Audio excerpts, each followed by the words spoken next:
Sophie, bonjour à tous. Oui, donc je suis chargée de valorisation du patrimoine pour les petites cités de caractère Pays de la Loire, qui sont membres du bureau du pôle patrimoine.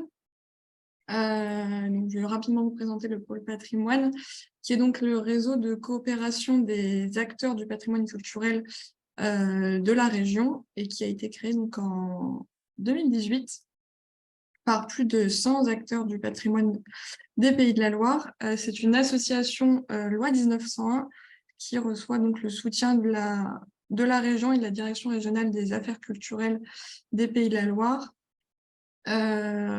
Donc l'objectif et les missions principales du pôle, c'est vraiment, on a pour ambition en fait, de structurer la filière et de favoriser la coopération entre les acteurs du patrimoine afin de valoriser ce patrimoine. Et donc les connexions font partie de ce programme.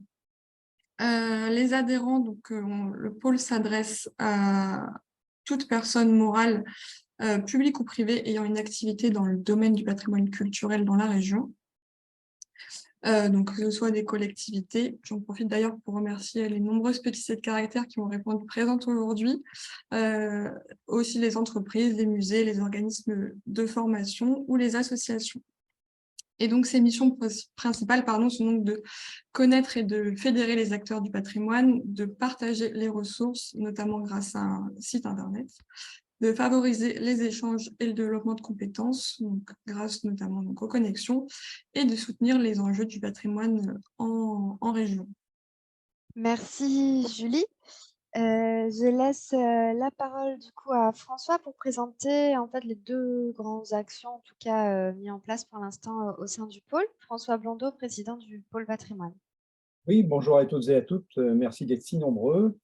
Donc, les connexions, nous y sommes. C'est de développer le dialogue, le transfert et l'échange de connaissances et des bonnes pratiques, de faire émerger des projets de coopération entre les secteurs de la filière en présentiel.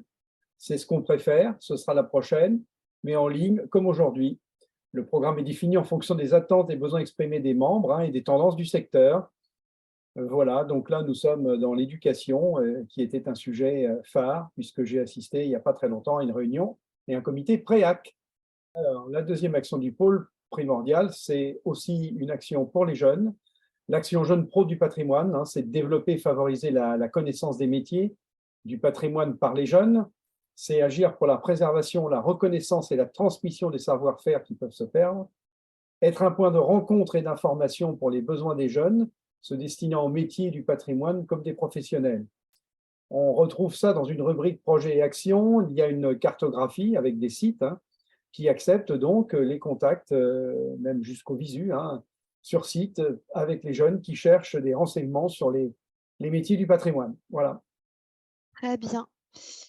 Eh bien, écoutez, merci. François, un dernier mot pour nos intervenants. Alors, on va remercier nos nombreux intervenants, Nicolas Deshaies, coordinateur académique du pôle culture humaniste, musée, archives et patrimoine, délégation académique de l'éducation artistique et l'action culturelle de l'Académie de Nantes.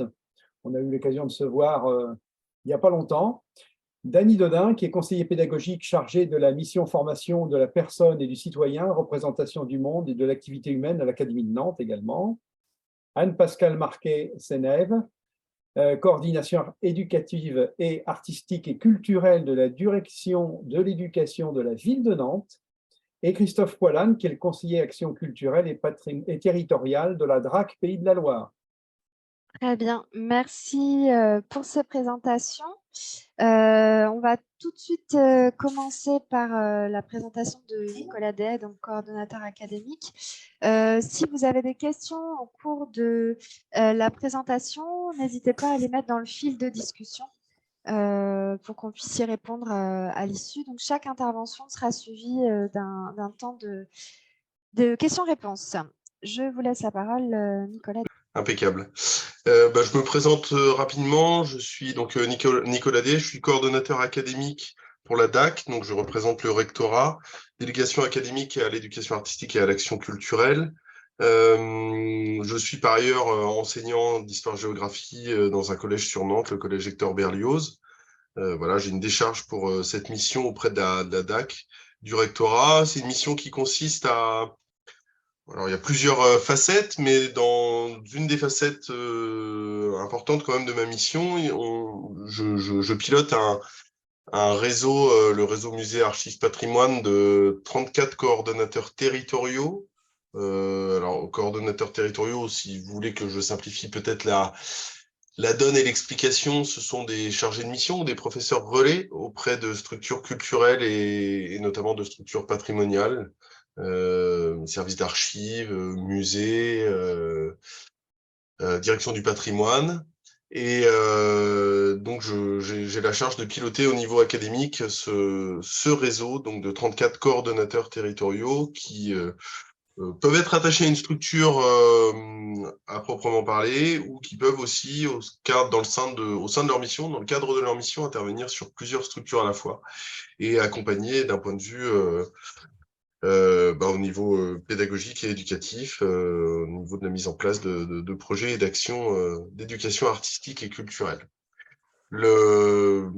Donc sur le diaporama assez court là, que je vais vous proposer, on est sur l'éducation artistique et culturelle qui est un enjeu partagé. Donc un petit rappel des textes et institutionnels, l'éducation artistique et culturelle, donc qui consiste à mettre l'élève en contact avec les œuvres de la culture, les artistes, les scientifiques ou les experts.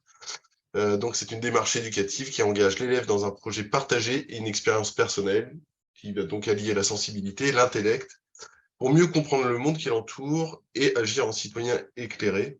On est ici donc sur une circulaire donc de 2013 rappelant les éléments autour de cette éducation artistique et culturelle telle qu'elle est pensée, réfléchie par les deux ministères, puisque c'est une politique partagée, les deux ministères de l'Éducation nationale et le ministère de la Culture. Voilà, avec plusieurs objectifs. Deux grands objectifs, une éducation à l'art et une éducation par l'art. L'acquisition donc d'une culture artistique riche, diversifiée, équilibrée, la fréquentation d'œuvres du patrimoine, on reviendra sur cette notion de fréquentation, le développement de pratiques artistiques et culturelles, et puis l'appropriation de connaissances du patrimoine culturel et de la création contemporaine. Donc il y a vraiment ces trois piliers, qu'on appelle ces trois piliers, je vais y revenir tout à l'heure, mais ces trois piliers de l'éducation artistique et culturelle, que sont la fréquentation ou la rencontre, la pratique, et puis de cette fréquentation, de cette rencontre, fréquentation d'œuvres, fréquentation d'experts, fréquentation de lieux, et de cette rencontre et de cette pratique découle l'appropriation, l'acquisition et l'appropriation de connaissances.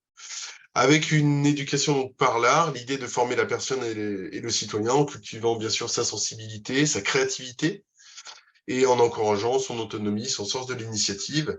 L'idée, c'est de former toujours un citoyen éclairé, donc dans le domaine des arts et de la culture.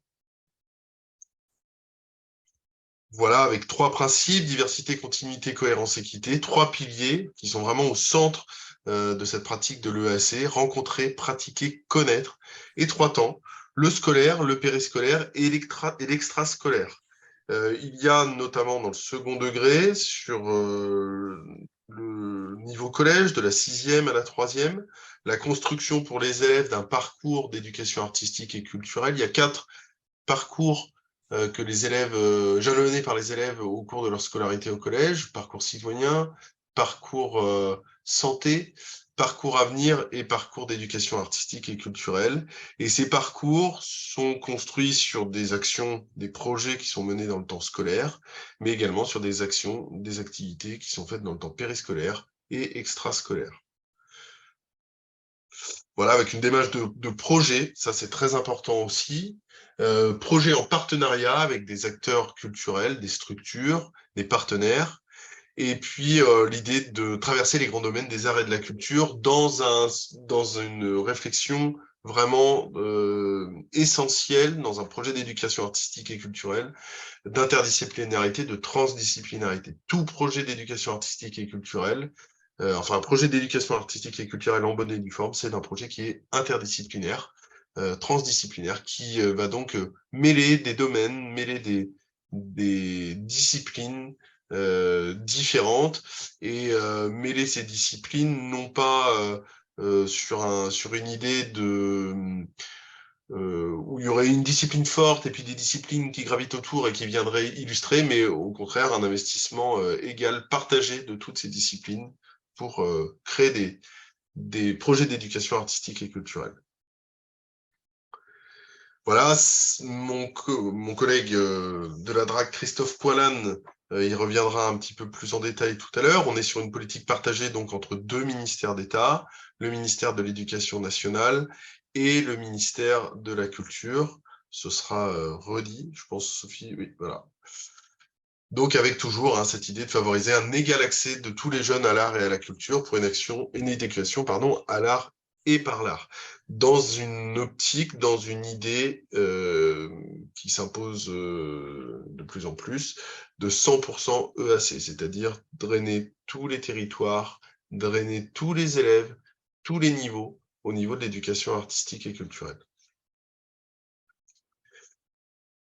Pour ce qui est plus spécifiquement de la DAC, donc la délégation académique à l'éducation artistique et à l'action culturelle de l'Académie de Nantes, les rectorats, les académies sont organisés en délégations. Il y a des délégations sur tout un tas de sujets, des délégations sur la formation des personnels de l'éducation nationale, délégations sur le numérique. Nous, la DAC, on est sur une délégation qui est donc pilotée par une inspectrice de lettres histoire, qui était donc détachée de son rôle d'inspectrice pour prendre la responsabilité depuis 2017 de cette délégation.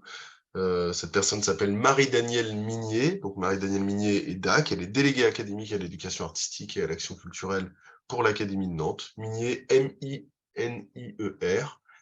Voilà, elle est en poste depuis 2017. Et donc, elle anime effectivement cette DAC qui a plusieurs missions. Dans un souci d'accès équitable à une EAC de qualité, de drainer tous les territoires et tous les publics, avec l'accompagnement de la mise en œuvre de projets, d'aider les équipes enseignantes, éducatives, pédagogiques au plus près des territoires, de participer au pilotage des politiques EAC dans les territoires, de contribuer à l'enrichissement des pratiques par la formation, l'édition de ressources. Alors, on a effectivement une offre de formation qui est très importante au sein de la DAC, dans les différents domaines que l'on a. Moi, j'anime le domaine musée, archives, patrimoine, mais il y a un domaine sciences, il y a un domaine art plastique, il y a un domaine musique, il y a un domaine chant choral, un domaine théâtre, un domaine écriture et poésie. Et donc, ces différents domaines organisent des formations à destination des publics enseignants dans le cadre de notre plan académique de formation, qu'on appelle le PAF, plan académique de formation, qui est un plan académique annuel et qui donc propose un certain nombre de formations pour ce qui concerne la DAC en lien avec l'EAC. Et puis, bien sûr, deux éléments, 2 missions très importantes au sein de la DAC. La facilitation du travail avec les partenaires, nos partenaires institutionnels, collectivités notamment, structures muséales, archivistiques, patrimoniales, et puis la communication et la valorisation des actions EAC menées en lien avec ces partenaires et avec ces structures. Et après, on passe donc sur la DRAC. Donc là, je laisserai plus spécifiquement Christophe Poilane sur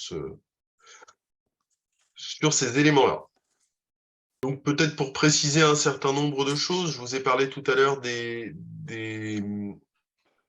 coordonnateurs territoriaux. Alors moi, si je prends spécifiquement pour le domaine qui m'intéresse, celui que je pilote, musée, archives, patrimoine, donc on a 34 coordonnateurs territoriaux sur le territoire académique. On a une grande partie de ces coordonnateurs territoriaux qui sont sur le 44. On a une quinzaine de coordonnateurs territoriaux sur le 44, et puis des coordonnateurs territoriaux après sur tous les départements évidemment de l'académie. En Mayenne, des coordonnateurs territoriaux auprès de la direction du patrimoine de Mayenne, 2 coordonnateurs territoriaux, 2 coordonnateurs territoriaux auprès des archives de Mayenne. Dans la Sarthe, également des coordonnateurs territoriaux auprès des structures métropolitaines, enfin des structures du territoire métropolitain du Mans, des coordonnatrices territoriales en lien avec les archives départementales de la Sarthe. Dans le 49, des coordonnatrices territoriales ou coordonnateurs territoriaux auprès des musées d'Angers, auprès des archives départementales de Maine-et-Loire, auprès du château d'Angers, plus largement même de la structure, de la métropole, du territoire de la métropole angevine.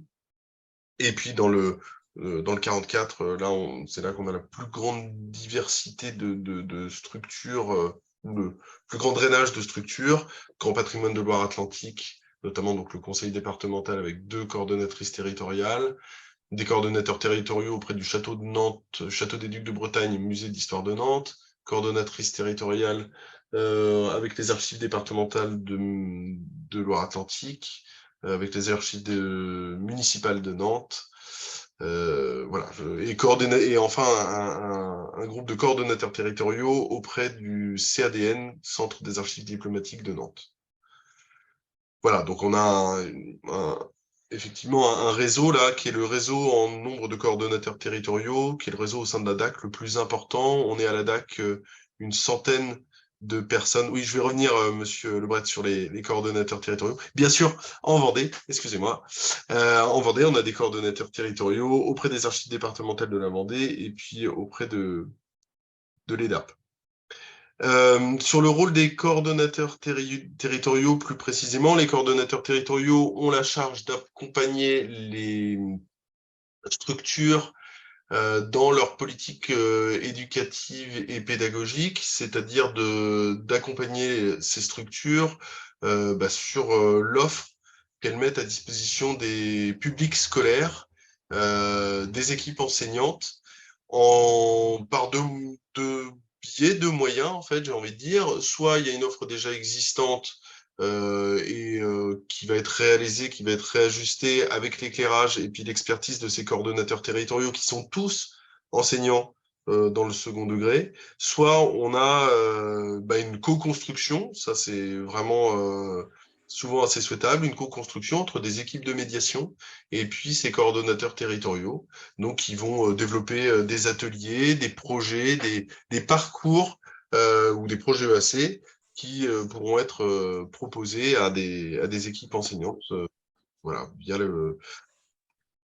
notamment maintenant un outil qui est absolument indispensable et impératif, qui est Adage, qui est une plateforme d'aide à la généralisation de l'éducation artistique et culturelle, plateforme qui est liée de manière qui est très directement connectée au Pass Culture, dont vous avez vraisemblablement entendu parler, donc qui est un mode de financement autour des activités en lien avec l'EAC. Et le Pass Culture, au départ, était un pass à dimension individuelle qui s'adressait aux élèves de 15 à 17 ans.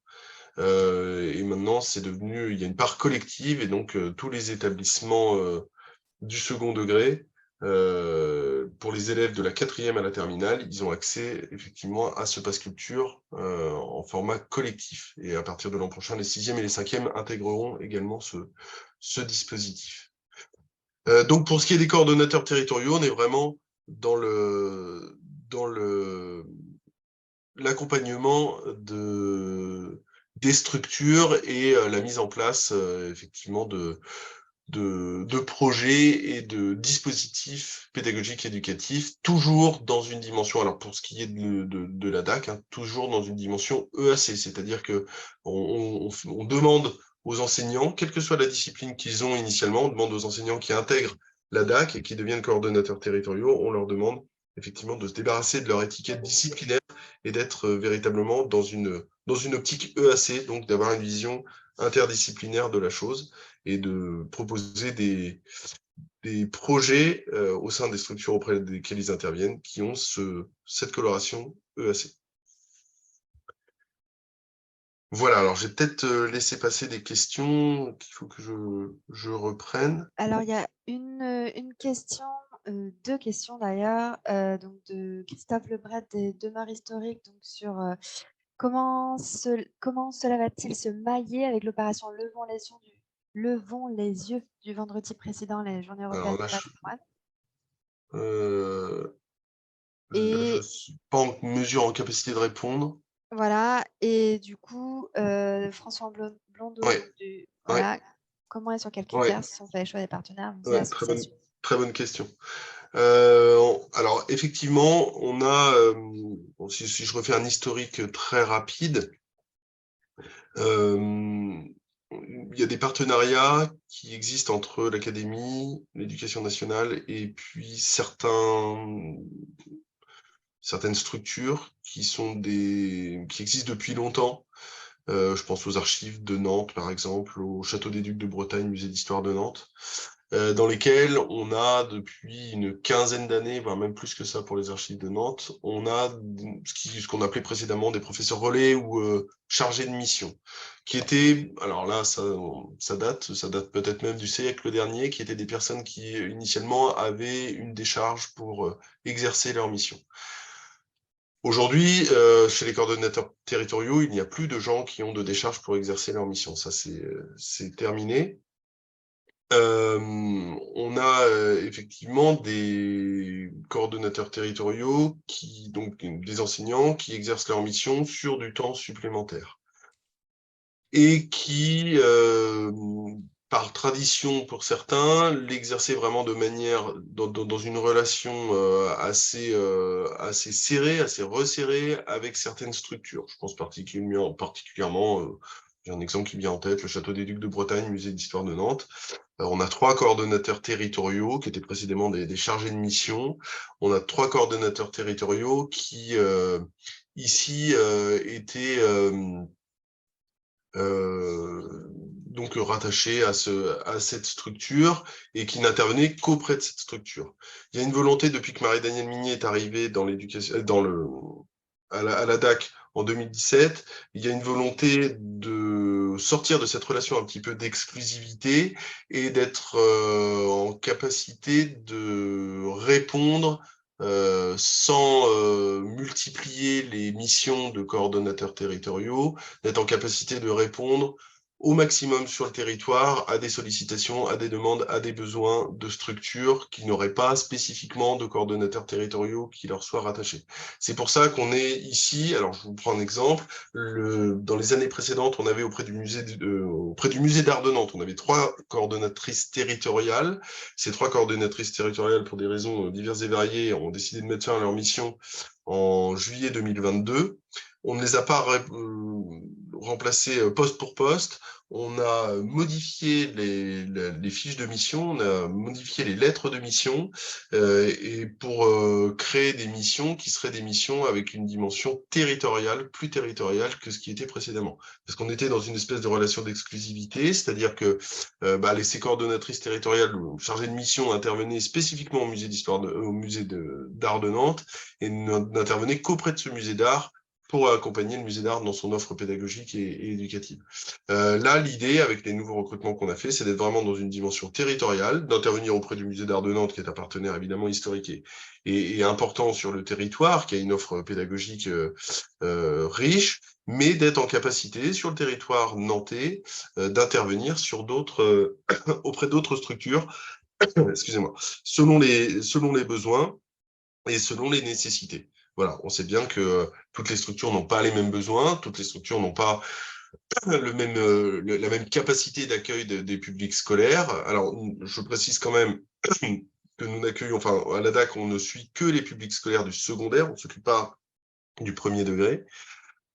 Et donc l'idée, c'est effectivement d'avoir un maillage territorial qui soit plus important sans démultiplier de notre côté les coordonnateurs territoriaux. Donc les coordonnateurs territoriaux, à vrai dire, dans l'état actuel des choses, doivent être capables d'intervenir et doivent être capables d'apporter leur lumière, leur expertise sur toute structure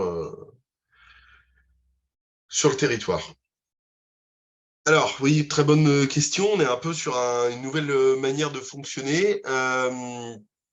Oui, ça peut être une façon de faire les choses. Moi, j'ai envie de dire on peut être sur des choses qui vont dans les deux sens, c'est-à-dire d'un côté des coordonnateurs territoriaux qui doivent pouvoir identifier sur le territoire des partenaires susceptibles d'accueillir des publics scolaires et qui pourraient être en demande et qui pourraient être en besoin d'être accompagnés. Et puis de l'autre côté, des structures qui elles-mêmes peuvent faire appel, effectivement, aux coordonnateurs territoriaux via le site de la DAC, puisque les coordonnées des coordonnateurs territoriaux sont sur le site de la DAC. Ça peut être effectivement, et ici, on peut avoir les deux fonctionnements et les deux schémas qui marchent en l'état des choses. Très bien. Je vous propose, alors il vous reste, je crois, une diapositive, Nicolas Del, par rapport au Ok, lien entre sur DAC, oui. Voilà. Et puis, après, moi, je recense aussi toutes les questions qui sont posées. Et puis, si jamais les réponses, on les a pas tout de suite, on essaiera d'y répondre plus précisément. On s'occupera aussi d'envoyer les liens peut-être à tous ces contacts de coordonnateurs, parce que c'est vrai que ça peut ne pas être forcément évident à les trouver. Et du coup, je ne sais pas si vous avez vu la question sur est-ce qu'un musée associatif peut s'inscrire dans la démarche. J'imagine que oui, si vous y avez répondu. Hein. Oui, bien sûr. Oui, tout à fait. Bien sûr. Voilà. Oui. Donc, peut-être que si Christophe est là, peut-être qu'on peut être, on peut être à deux voix s'il le souhaite sur les objectifs communs DRAC-DAC. Je sais pas, tu peux faire le premier cadre sur accéder à un parcours EAC peut-être? Oui, tout à fait. Alors effectivement, l'idée, c'est d'être sur la généralisation du 100% EAC. Donc, comme l'indiquait Nicolas tout à l'heure, c'est un objectif commun que l'on a entre les deux ministères et également en région, qui est de proposer aux jeunes, puisque le ministère de la Culture, on parle plutôt des jeunes sur l'ensemble des temps de vie, mais effectivement aux élèves, de pouvoir avoir accès à une offre d'éducation artistique et culturelle, alors au moins une par cycle. C'est au moins une pour les différents niveaux, et ce, sur l'ensemble des territoires, en tout cas un maximum de territoires. Et moi, dans ma présentation tout à l'heure, je reviendrai aussi sur comment atteindre ce 100% AC, notamment à travers des conventionnements. L'accès à un parcours d'éducation pour tous et tout au long de la vie, c'est ce que j'indiquais à l'instant. Hein, on est effectivement sur du 100% EAC, alors à destination des élèves et des jeunes, mais aussi on considère que c'est finalement une éducation artistique et culturelle qui peut être proposée à l'ensemble des habitants et des publics sur un territoire donné. Nous, par exemple, à la DRAC, on travaille beaucoup avec les publics dits empêchés, donc les publics seniors, publics en situation de handicap, etc. On y reviendra également. L'équité territoriale, effectivement, hein, c'est essayer, nous, à l'échelle régionale ou à l'échelle académique, d'être en adéquation sur un système de péréquation dans nos financements, dans nos soutiens, dans nos accompagnements, avec une spécificité qui est d'aller cibler les territoires les plus prioritaires. Donc, en général, on est plutôt sur les zones rurales isolées ou sur les quartiers prioritaires de la politique de la ville, mais pas que. Hein.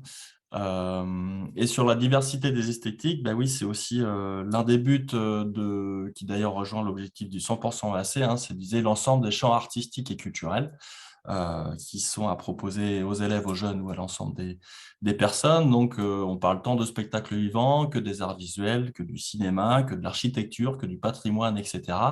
On est bien dans une diversité des champs à proposer à l'ensemble des publics bénéficiaires.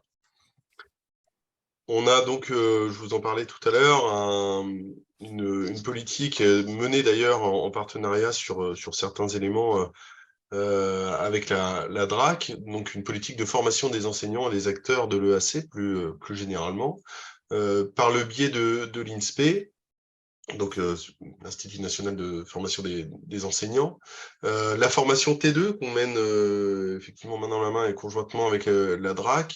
Cette formation T2, c'est une formation institutionnelle mise en place par le précédent recteur, William Marois, et qui est une formation destinée aux enseignants qui sont titulaires pour la deuxième année donc qui sont des enseignants amenés à rester dans l'académie, c'est-à-dire qu'ils ont été stagiaires pendant 1 an, ils ont été titulaires ensuite sur leur première année, et donc là, ils sont titulaires sur leur deuxième année, donc c'est des personnes qui restent dans l'académie, et ce temps de formation, d'information peut-être aussi pour certains, puisque tous les enseignants sont drainés de toutes les disciplines confondues, cette formation se fait effectivement sur une journée, en partenariat avec des structures et des partenaires culturels, en partenariat avec la DRAC, comme je vous le disais.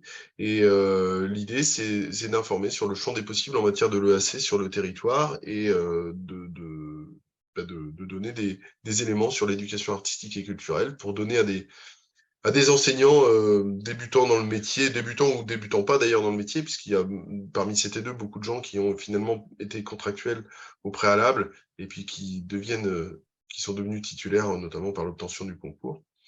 On a le préac, et là je vois à mon grand effroi que la diapo n'a pas été actualisée, mais on a c'est de ma faute, préac spectacle vivant qui est existant depuis 5 ans, Christophe, dans l'académie. C'est ça? Plus que ça, mais au Plus moins que au ça. Grand Air, Plus que ça. effectivement, qui est basé au Grand Air à La Roche-sur-Yon depuis 5 ans. Oui, basé au Grand Air, là, Moins. depuis Voilà. 5 ans. Et puis, un préac qui se met en place. Peut-être que Joséphine Hubert, j'ai vu qu'elle était dans la liste des participants pour en dire un mot rapidement. Donc, pôle de ressources d'éducation artistique et culturelle. Préac patrimoine qui se met en place, là, qui est en cours même plus qu'en cours d'élaboration, qui est vraiment, qui devient une réalité, donc sur Angers, au repère urbain. Et peut-être que Joséphine pourra nous en dire un mot un petit peu plus tard. J'ai prévu, moi, Nicolas, de l'évoquer tout à l'heure, mais Prévu, évidemment, okay. si Joséphine est là, ce sera avec grand plaisir aussi qu'elle pourra abonder par rapport à mes propos, sans problème. La sensibilisation donc des chefs d'établissement aux enjeux de l'EAC, effectivement, et ça c'est certainement une politique qui va de plus en plus se développer dans l'éducation nationale. On a beaucoup de formations qui sont des formations à candidature sur le principe de la candidature individuelle, c'est-à-dire que s'inscrivent en fait les enseignants qui s'inscrivent qui veut et selon ses desiderata, ses volontés. Et on est certainement ici on va être certainement ici sur une réflexion pour drainer au maximum tous les territoires et notamment des territoires qui ont été identifiés par la DRAC comme étant ce qu'on appelle des zones blanches, c'est-à-dire des zones dans lesquelles l'EAC ou la politique EAC ne draine pas suffisamment. Donc, il y a certainement l'idée de s'appuyer sur des chefs d'établissement, sur des bassins. Les départements sont organisés en bassins et s'appuyer sur ces chefs d'établissement qui sont pour certains animateurs de bassins et donc pour mettre en place des formations qui ne seraient pas des publics que l'on retrouverait de manière récurrente, ce qui est le cas malheureusement trop souvent avec les formations, mais d'aller vers des publics qui ne sont pas nécessairement sensibilisés aux enjeux de l'EAC. Et puis enfin, la formation de référents culture à l'intérieur de l'établissement. Il y a des référents culture désormais, aussi bien en collège qu'en lycée. Il y en avait précédemment en lycée, maintenant c'est une obligation aussi en collège. Ces référents culture qui accompagnent évidemment la mise en place de l'éducation artistique et culturelle dans les établissements scolaires, dans un lien assez fort avec les chefs d'établissement, qui ont beaucoup de choses à faire, beaucoup d'enjeux et beaucoup de sujets à maîtriser et qui réclament souvent un accompagnement en matière d'EAC. Peut-être que je te laisse sur donner accès au parcours. Ouais. Alors effectivement, on est sur une exigence artistique et culturelle partagée, encore une fois, entre les deux ministères. Donc, on souhaite qu'il y ait une vraie qualité artistique qui soit proposée aux élèves bénéficiaires, aux jeunes bénéficiaires. Donc, on est à chaque fois, alors certes sur des artistes professionnels reconnus, mais aussi sur des intervenants professionnels qui sont en capacité d'adapter leur discours, de vulgariser leurs propos et de faire des propositions qui correspondent aux enjeux de l'éducation artistique et culturelle. Donc, pour ce faire, on a un certain nombre de critères, notamment pour les artistes qui doivent être dans une actualité professionnelle. Donc, c'est des artistes qui sont dans le champ de la création, qui sont diffusés, donc qui ont une réalité dans le champ professionnel et qui ne sont pas uniquement dédiés au champ de la médiation. C'est important aussi pour nous qu'il y ait bien tous ces aspects-là proposer. Et sur les intervenants culturels, effectivement, encore une fois, on s'appuie sur des professionnels en capacité de faire de la médiation et d'avoir un propos qui corresponde à une réalité aussi professionnelle pour eux de terrain. Voilà. Et enfin, l'idée de mettre en réseau les enseignants par l'utilisation des ressources du territoire, donc les structures culturelles, les compagnies, les actions développées via les CLEA. Peut-être que Christophe, tu en parleras un peu plus tard, j'imagine, des CLEA. Et puis s'insérer dans des dispositifs qui existent, donc des jumelages, des ateliers artistiques qui sont d'ailleurs l'objet de financement d'ACDRAC, et puis les galeries in situ, qui sont donc là le développement de galeries d'art à l'intérieur des établissements scolaires. Très bien. Je vous remercie pour ces précisions. J'en profite pour rebondir sur justement l'accès au parcours assez donc de qualité, ce que vous disiez, Christophe Poilane, sur la qualité artistique et les artistes professionnels. Est-ce que si on fait le pendant sur la filière patrimoine, ça concerne, est-ce que ça sous-entend qu'il faut que ces actions soient sollicitées uniquement par des professionnels? J'entends par là qu'on a des musées ou des associations qui sont quand même constituées de bénévoles qui sont en capacité justement de médiation et de transmission, mais ce sont des bénévoles. Est-ce que c'est des choses qui sont possibles? Je ne sais pas si ma question était suffisamment claire.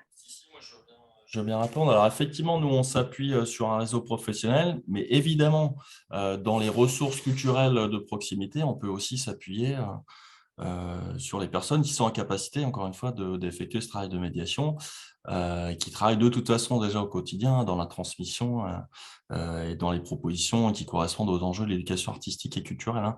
C'est pas le débat, mais on est vraiment à l'écoute effectivement des propositions de proximité. J'y reviendrai aussi tout à l'heure, puisque l'idée, c'est d'essayer de plus en plus, et c'est l'un des enjeux du Prélec Patrimoine, de lier les propositions existantes avec les besoins identifiés par les enseignants, les professeurs, les encadrants jeunesse de manière générale, sur le champ, enfin reliant les champs EAC et patrimoine. Donc toutes les bonnes ressources sont les bienvenues sur les territoires, évidemment. D'accord, très bien. En tout cas, je pense à notre prochain intervenant qui pourra donner en tout cas un exemple de ce qui se fait sur le terrain. Déjà là, il y a quelques questions qui n'ont pas encore été résolues. Alors, si, il y a une question. À qui s'adresser pour les établissements scolaires privés? Donc je ne sais pas qui peut répondre à cette question. Alors, c'est-à-dire, vous voulez, par exemple, pour mener un projet d'éducation artistique et culturelle avec un établissement scolaire privé? Oui, a priori. Sinon, vous pouvez ouvrir votre micro, Marion Philippot. Je vous propose, ce sera peut-être plus simple. Oui, bonjour. Oui. Oui, mais du coup, on a déjà des correspondants territoriaux pour le public, mais c'est vrai qu'on a toujours un peu plus de mal à avoir des correspondants pour les établissements privés. Moi, c'est quand même la moitié de mes élèves sur le territoire. Et c'est vrai qu'on a beaucoup moins de contacts puisqu'ils sont… Mais est-ce que du coup, les correspondants territoriaux sont aussi… Alors nous, les coordonnateurs territoriaux Oui. qui interviennent auprès des structures, à l'exception d'une seule structure pour le domaine qui me concerne, pour le musée Archives Patrimoine, à l'exception d'une seule structure, le MASC au Sable d'Olonne, tous les coordonnateurs territoriaux qui interviennent auprès des structures sont des enseignants du public. Mais un coordonnateur territorial du public qui serait sollicité, enfin un coordonnateur territorial d'une structure qui serait sollicité par un établissement privé, et il va répondre évidemment à la sollicitation de cet établissement privé. C'est-à-dire qu'un établissement privé peut tout à fait aller faire un projet en lien avec une structure dans lequel intervient un coordonnateur territorial, mais les coordonnateurs territoriaux sont uniquement des enseignants du public, à l'exception d'une coordonnatrice au masque. Merci. Voilà. Très bien. S'il n'y a pas d'autres questions, je vais repartager mon écran et je vais inviter Dany Daudin, donc, qui est conseiller pédagogique chargé de la mission formation de la personne et du citoyen, représentation du monde et de l'activité humaine, à intervenir sur sa mission. Voilà, je vous laisse la parole. Merci. Bonjour à toutes et à tous. Donc, d'abord, je suis très honoré de participer à cette réunion en visio. Pour faire clair et simple, donc représentation du monde, de l'activité humaine, formation de la personne et du citoyen, je le dis dans le désordre en plus. En fait, mes missions concernent tout ce qui a trait à l'enseignement de l'histoire, de la géographie et de l'enseignement moral et civique. Alors, ce n'est pas parce qu'il vient en dernier que c'est la moindre de mes missions. L'enseignement moral et civique, ça occupe à peu près 60% de mon temps, puisque dans ce cadre-là, j'interviens beaucoup pour tout ce qui a trait l'égalité filles-garçons, climat scolaire, valeurs de la République, et puis je n'ai plus en tête exactement, mais j'en ai énormément. Donc, vous voyez, c'est très divers à côté des simples entrées d'histoire et de géographie. Je suis en poste depuis 1 an et demi. Ce poste n'existait pas auparavant. Il y a des conseillers pédagogiques départementaux en Sarthe dans tous les domaines disciplinaires et il n'y a que l'histoire, géographie et l'EMC qui n'en avaient pas. Donc, ben voilà, c'est réparé, hein. J'occupe ce poste depuis 1 an et demi. C'était une création. Je ne sais pas si c'est normal, mais on ne vous voit pas. Eh ben, je peux mettre ma caméra si ça peut vous aider. Voilà, elle est en route. Je ne sais pas si vous me voyez. Je ne me vois pas. Donc, je suis un enseignant. J'ai fait classe pendant 19 ans et maintenant, je suis conseiller pédagogique, formateur. Et donc, j'interviens auprès des enseignants et dans les classes. Pas plus tard que ce matin, j'étais dans une classe du Mans. Donc, voilà, moi, je suis vraiment en contact très proche avec les enseignants et je réponds à leurs demandes quand c'est possible. Mais l'idée est quand même de faire en sorte que tout soit possible. Leurs demandes sont souvent d'un ordre assez unique, c'est de leur fournir de la documentation. Hein, puisque dans le premier degré, de la petite section de maternelle au CM2, les enseignants doivent enseigner toutes les matières. Donc, l'histoire et la géographie demandent quand même une culture assez vaste et beaucoup de lecture. Et ils n'ont pas ce profil forcément, ils n'ont pas toujours le temps et ils n'ont pas non plus forcément d'appétence pour ces domaines. Donc, je suis là pour essayer de combler un petit peu.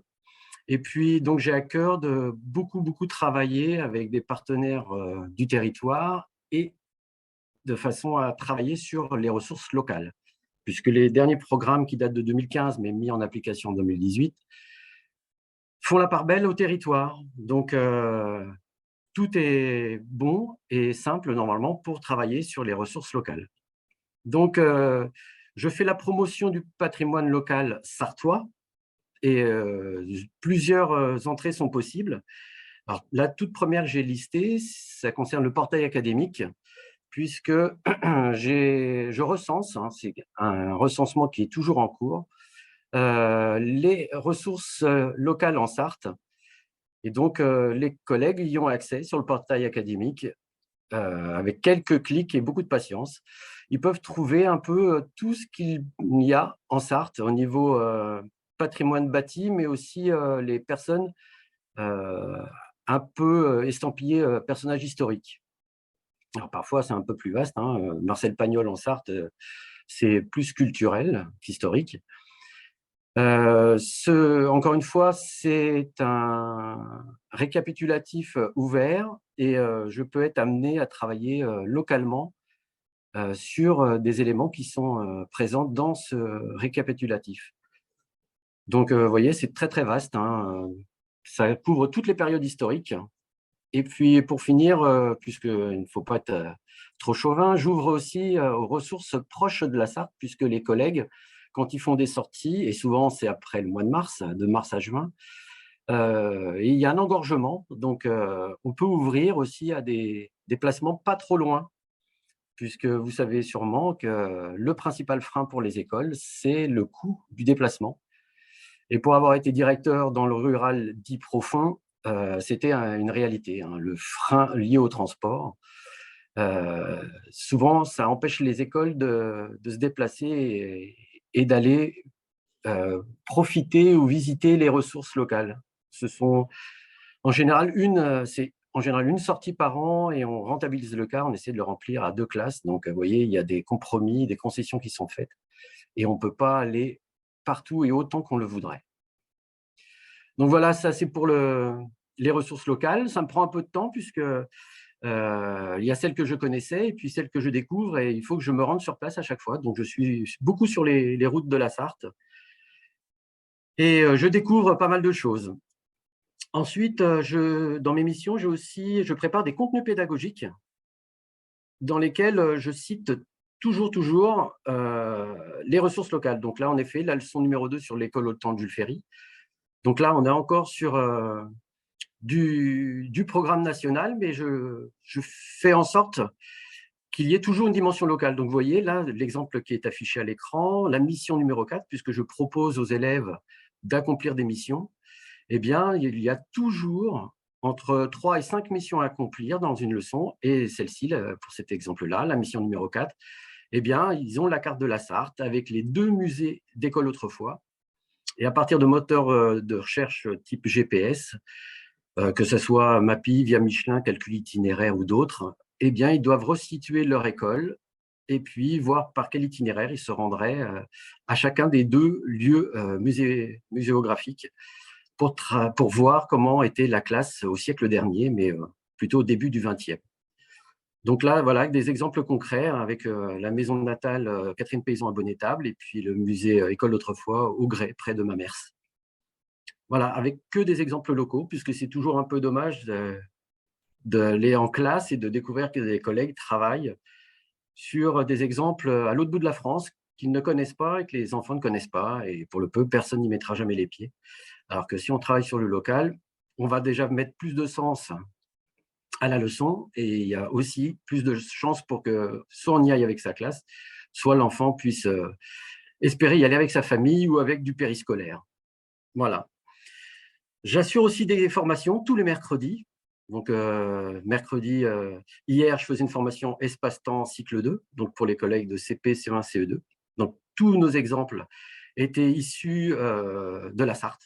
Et je prends la liste des collègues inscrits et je vais chercher des cartes postales anciennes pour illustrer mes propos d'exemples qui vont les toucher et qui, je en fais le pari, les incite à nous solliciter. Donc, vous voyez, là, c'est par exemple, quand je travaille sur les écoquartiers, c'est une formation que j'ai fait en janvier. Travailler sur les écoquartiers, je ne vais pas chercher les exemples dans des manuels qui vont me parler d'écoquartiers à Lille ou à Marseille, je travaille sur les écoquartiers en Sarthe. Donc là, avec un exemple, par exemple, d'un écoquartier assez récent sur Le Mans. Voilà, et donc à partir de là, on travaille sur le cahier des charges d'un écoquartier. On essaie de voir un petit peu ce qu'est un écoquartier et puis le but, puisque mon but à moi, ce n'est pas d'en faire la promotion, c'est d'être pédagogue et d'arriver à une réalité. Et en fait, concrètement, quand l'écoquartier est sorti de terre, quelles sont les parties du cahier des charges qui ont été remplies, quelles sont celles qui ont été mises de côté. Et donc, on travaille, encore une fois, l'esprit critique. On fait des élèves des citoyens, puisque, évidemment, quand il y a des éléments du cahier des charges qui sont abandonnés, eh bien, on essaie de comprendre pourquoi. Et dans un temps qui suivra, le but, c'est que les enfants rencontrent des élus, ou au moins un élu de la commune, pour discuter justement de ces écoquartiers qui sont tout récents ou en devenir, et puis d'essayer de voir ce qui risque de changer et de se faire ou de ne pas se faire, et quelles en seront les raisons. Et donc là, on est dans ce qu'on appelle la géographie prospective, essayer de se projeter. L'exemple suivant, eh c'est encore là, dans le cadre d'une formation sur la Seconde Guerre mondiale, et plus précisément sur l'enseignement de la Shoah. En Sarthe, eh bien, je fais une carte comme ça qui plaît beaucoup aux collègues enseignants et enseignantes sur les sites sartois pour travailler sur la Seconde Guerre mondiale à partir des traces en Sarthe. Celles qui sont observables, alors elles ne valent vraiment pas tout le coup de se déplacer en car et de payer une somme astronomique pour voir quelques traces. Par contre, quand on fait un catalogue comme ça de traces, eh bien, on a beaucoup de quoi se nourrir. Et puis, je peux fournir des photos, mais les enseignants peuvent aussi se déplacer facilement. Donc, vous voyez, dans le déroulé, on va un peu plus loin sur les bornes, comme ça, sur la voie de la Libération. On en a quelques-unes en Sarthe. Et puis, évidemment, je cite toujours mes sources qui sont importantes. Comme ça, les collègues, s'ils veulent aller plus loin ou travailler plus spécifiquement sur un secteur proche de l'école, eh bien, ils peuvent se reporter aux sources que je cite et aller faire leurs petites recherches pour les plus courageux et ceux qui en ont le temps.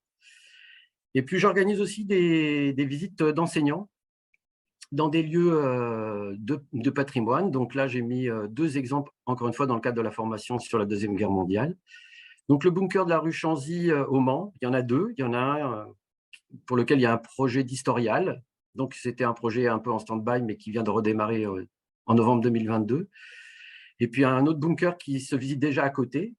Et puis, donc, je devais emmener un groupe de 10 enseignants mardi dernier. Et puis, vous savez, comme moi, que c'est une journée de grève. Donc, à partir du moment où il y a grève, eh bien, tous ces projets tombent un peu à l'eau. Ça a capoté. Et donc, j'avais 10 enseignants en formation sur la journée. Cette journée était annulée. Donc, bon, c'est pas grave. Je fournirai quand même le travail et je trouverai un autre moyen de les toucher. Mais je ne pourrais pas organiser cette visite sur site. C'est bien dommage. Et puis, l'an dernier, dans le cadre de ma formation sur l'enseignement de la Shoah, j'ai emmené un groupe d'enseignants sartois au Mémorial des déportés de la Mayenne. Voilà. Personne ne connaissait. Et moi, le premier, c'était une première. Alors, l'an dernier, on a fait ce mémorial-ci. Et puis, cette année, puisque je dépends quand même, je suis enseignant, donc je dépends d'une hiérarchie, j'ai ma responsable, Madame Brignone, qui est inspectrice de l'éducation nationale, qui est en charge de la mission formation de la personne et des citoyens, représentation du monde et de l'activité humaine, c'est un peu long à dire, souhaite qu'on aille au mémorial de la Shoah à Paris cette année. Donc là, pour le coup, ça ne sera pas local, mais pour y être allé en septembre avec une mission académique, c'est fort instructif. Et c'est pour ça que Madame Brignone souhaitait que nous y allions avec un groupe d'enseignants. Donc, nous irons la journée du 24 mai, s'il n'y a pas grève, avec un groupe de 20 enseignants. Voilà. Sur leur temps libre, ils payent leur trajet, leur repas. Voilà. Quand le sujet est suffisamment intéressant et porteur, eh bien, on arrive à mobiliser facilement des enseignants qui acceptent de venir en plus des temps de formation. Alors, comme je disais tout à l'heure dans mon préambule, j'aime bien travailler avec les acteurs locaux du patrimoine. Il y en a de multiples et encore. En 1 an et demi, je pense être assez loin d'avoir rencontré tout le monde. Alors, ce n'est pas évident puisque ma mission n'existant pas auparavant, il faut que je me fasse connaître. Donc, j'ai des collègues conseillers pédagogiques en EAC qui sont donc spécialisés sur la mission musique ou la mission art plastique. Et eux, ça fait, je ne sais pas, plus de 30 ans que ces missions existent. Donc, les liens et les ponts sont établis. Concernant ma mission, c'est récent. Alors, quand j'écris, je téléphone, j'ai souvent affaire à des musées qui sont ouverts en saison. Et puis, la saison estivale, en Sarthe, elle est plutôt courte, notamment pour les musées. Ou alors, c'est ouvert que le week-end. J'envoie des mails et donc, très, très souvent, je n'ai pas de réponse. Donc, je prends mon mal en patience et je vois… cette année, c'était ma 2e rentrée. Il y a des gens qui ne m'avaient pas répondu l'an dernier m'ont répondu cette année. Maintenant, on peut travailler ensemble. Donc, voilà, il faut rester optimiste. Et puis, l'année prochaine, j'aurai encore un peu plus de personnes qui viendront vers moi et qui accepteront qu'on puisse travailler ensemble. Parce qu'en fait, quand je travaille avec ces interlocuteurs, ces partenaires, on peut facilement mettre en place des travaux en commun. Là, avec les pays d'art et d'histoire, je travaille beaucoup avec donc, les collègues là, de la vallée du Pays de Loire, là, que j'ai vu qui étaient présents dans cette visio. Je travaille aussi beaucoup avec le Perche sartois. Bon, là, c'est plus facile puisque j'ai toujours été enseignant sur ce territoire et j'y habite. Donc, je connais déjà les interlocuteurs. Donc, c'était assez simple de travailler avec eux. Je travaille aussi avec des associations, des organismes. Là, j'ai cité l'ONAC-VG, donc l'Office national des anciens combattants et des victimes de guerre, qui organise chaque année pour les primaires un concours qui s'appelle les Petits Artistes de la Mémoire. Et ça faisait plusieurs années qu'il n'y avait plus de classes en Sarthe qui participaient. Et donc, depuis, j'occupe la mission et je me fais fort de trouver minimum une classe chaque année pour participer à ce concours et je les accompagne. Donc, pour ce concours, on part toujours du monument aux morts. Et donc, j'ai pour mission d'aller relever tous les noms des soldats qui figurent sur ce monument, de retrouver toutes les fiches militaires et puis à partir de là, de dégager des pistes de travail qui me paraissent les plus intéressantes pour au niveau du premier degré, un CM1, CM2, d'aborder la Première Guerre mondiale. Je travaille beaucoup avec le CAUE aussi, de la Sarthe. On a travaillé beaucoup en collaboration l'an dernier sur une brochure d'activités pédagogiques à destination des écoles. Cette année, je travaille de plus en plus avec les petites cités de caractère. Donc là, avec Madame Bouvet-Jeune-Homme, on a lancé un travail à partir des plans cavaliers. Un travail fort intéressant. On a une école à Parcy-sur-Sarthe là, qui nous sert un peu d'école test. On va les revoir au mois de mars. Je vais proposer 5 pistes de travail pour travailler de la petite section au CM2. Donc, je me fais fort de fournir tout le matériel pédagogique et les collègues doivent l'expérimenter en classe. L'idée, c'est qu'on trouve des entrées un peu passe-partout, du genre la place de l'eau dans la commune ou le relief de la commune pour expliquer l'installation de ce foyer de population, et qu'on pourrait transférer à toutes les communes en Sarthe qui ont le plan cavalier. Voilà, et pas seulement les petites cités de caractère, parce que sinon en Sarthe, elles ne sont que 11, et donc ça serait très vite atteint et très vite limité. Je travaille aussi avec Mouvement Génération 72, donc c'est le nouveau nom des aînés ruraux. Et donc chaque année, je travaille avec, dès le début de l'année, avec cette association qui propose une exposition par canton sur la vie d'autrefois. Voilà, donc chaque année, un canton sarthois est choisi et puis une exposition est montée. Et donc, j'ai pour mission, encore une fois, de faire le lien entre l'expo et les classes pour proposer des pistes de travail en classe. Et puis, je travaille avec quelques musées et collections. Donc, il y a une petite nuance, puisque cette année, j'ai découvert la collection Vital Maison dans le Nord Sarthe, près de Mamers, qui est la seule collection qui traite de la Première Guerre mondiale en Sarthe. Et le souci, c'est que, en effet, ils ne sont pas estampillés musée et c'est difficile d'accueillir des classes. Évidemment, quand on veut envoyer des classes sur site, notre première préoccupation, c'est la sécurité et puis de bonnes conditions d'accueil. Et là, ce n'est pas le cas. Donc, c'est vrai que le monsieur reçoit à peu près une classe par an qui vient de Mamers. Et encore, depuis la Covid, il ne les voit plus. Mais il le sait très bien, il sait très bien que son site ne répond pas aux normes de sécurité et d'accueil de scolaires. Donc, pour l'instant, on ne pourra pas aller plus en avant, tout pendant que ça sera avec ces conditions. Alors après, pour co-construire un projet lié à un site patrimonial, il y a tout ce qui est lié à la découverte, les rencontres et puis les éléments d'intérêt. Puis, comme je viens de le dire, les conditions d'accueil. Donc, je me déplace et puis je vois avec les personnes sur place ce qu'on peut faire et comment enrichir l'offre pour les scolaires. Et puis, au besoin, parce que ça arrive, je pense au bunker de la rue Chanzy, quand il n'y existe pas de support pour les classes, je me propose de fabriquer un support, voilà, que les collègues pourront trouver sur le portail académique. Il n'est pas au musée, il est en ligne. Voilà. Je propose des outils et des pistes pédagogiques au regard des programmes. Toujours. Là, c'est ce que j'ai fait l'an dernier avec le CAUE, qui a des actions et des ateliers pour les écoles. Mais moi, ma partie du travail, c'était de mettre exactement quel point du programme cela concernait. Comme ça permet aux collègues, parce que c'est quand même un langage interne, ça jargonne beaucoup. Et donc, quand on est extérieur à l'éducation nationale, ce n'est pas toujours simple. Alors que pour nous, enseignants, ça paraît assez évident. Donc, voilà, je fais la passerelle. Je mène des expérimentations, comme je disais, à Parcy-sur-Sarthe, c'était un exemple, mais le bunker de la rue Chanzy en est un autre.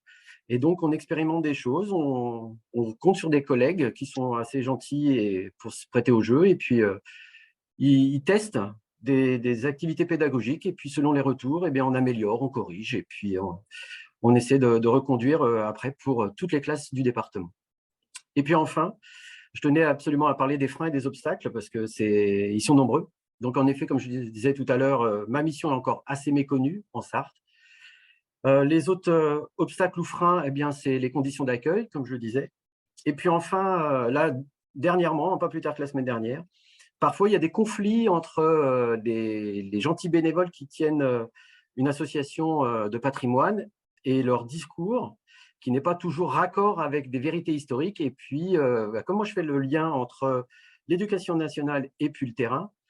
Je travaille aussi avec des universitaires et parfois, ça coince entre le discours qui peut être mené par des bénévoles sur le terrain, dans des musées, et puis des réalités historiques. Donc, le but pour nous, Éducation nationale, eh bien, c'est d'éviter que ce soit des obstacles et des freins. Hein. Le but, c'est que les enfants aillent quand même visiter les sites. Par contre, il nous faut être garant et vigilant de ce qu'il sera retenu. Donc, en effet, une visite d'1 heure ou plus, quand on n'est que dans le discours, bah, vous savez bien, hein, les enfants, ils n'ont pas une capacité d'écoute d'1 h 30. Hein, même en CM2, c'est au-delà de leurs compétences. Surtout s'il y a eu un déplacement en car, de la fatigue, ils sont levés tôt le matin. Alors là, on les perd très rapidement. Au bout de 10 minutes, un quart d'heure, ils n'écoutent plus. Ils peuvent être sages, mais ils n'écoutent plus. Donc, bah, si le discours n'est pas tout à fait exact au niveau de la vérité historique, ce n'est pas très gênant chez les petits. Ça va glisser, puisqu'on n'est que dans le discours oral. Ils ne vont pas retenir grand-chose. Par contre, moi, je vais fournir la plaquette pour approfondir les pistes pédagogiques. Et là, on sera plus dans les clous au niveau de la vérité historique, puisque ce travail, je le fais relire par des universitaires. Même si on est en primaire, on travaille avec des petits. Il y a des points sensibles. Tout ce qui a trait à la Seconde Guerre mondiale, c'est extrêmement sensible. Eh bien, je fais relire. Voilà, comme ça, je suis historien, mais c'est toujours bien d'avoir des regards croisés, des lectures critiques. Ça fait avancer, puis comme ça, on est tous sur la même longueur d'onde et c'est nettement mieux. Et surtout quand je sais que c'est sensible. Donc, en effet, là, j'ai pu pointer tout ce qui avait trait à la Première Guerre mondiale. Il y a encore beaucoup de survivants, beaucoup de gens qui se passionnent pour ces questions et parfois, les discours sont un peu dissonants. Et le but, ce n'est pas d'entrer dans la controverse. Moi, je ne suis pas là pour ça. Moi, je suis là pour faire en sorte que les enfants visitent le patrimoine local, en retirent des choses et que ça soit raccord avec les programmes. Après, si le discours, par quelques éléments, il est défaillant, bah déjà, ce n'est pas sûr qu'il le soit pour les enfants. Et je vois qu'il est temps que je m'arrête. Je ne voulais absolument pas vous couper la parole. Non, mais j'arrive à la fin de mon propos. Voilà. Et je voulais juste relever une des questions qui a été posée donc, par Christophe Lebret de Demeure historique. Est-ce que vous avez un équivalent dans le Maine-et-Loire, puisque vous disiez que votre mission était nouvelle, mais est-ce qu'elle est unique? Alors, elle est unique sur l'académie. Et oui, j'ai cette chance. Par contre, dans les autres départements, souvent, c'est un conseiller pédagogique de circonscription à qui on donne une mission supplémentaire, le pauvre, et qui n'a pas le temps, absolument pas le temps. Donc, en fait, pour des questions que vous comprendrez facilement, hein, l'histoire et la politique, c'est toujours très sensible, eh bien, c'est vraiment le seul domaine disciplinaire qui n'a pas de conseiller, mais partout en France, hein, la Sarthe est assez unique. Et autant vous dire qu'il a fallu, lors de mon recrutement, que je montre patte blanche et j'ai été questionné justement sur ces points sensibles. Et donc, je me fais fort vraiment de garder cette neutralité tout le temps, tout le temps, tout le temps. Voilà. Merci beaucoup, Monsieur Dodin. De toute façon, on transmettra l'ensemble des coordonnées et des ressources que chaque intervenant nous a transmis. Et puis, vraiment, si les participants ont des questions, on essaiera de mettre en lien avec les bonnes personnes. Oui. Voilà, donc merci encore.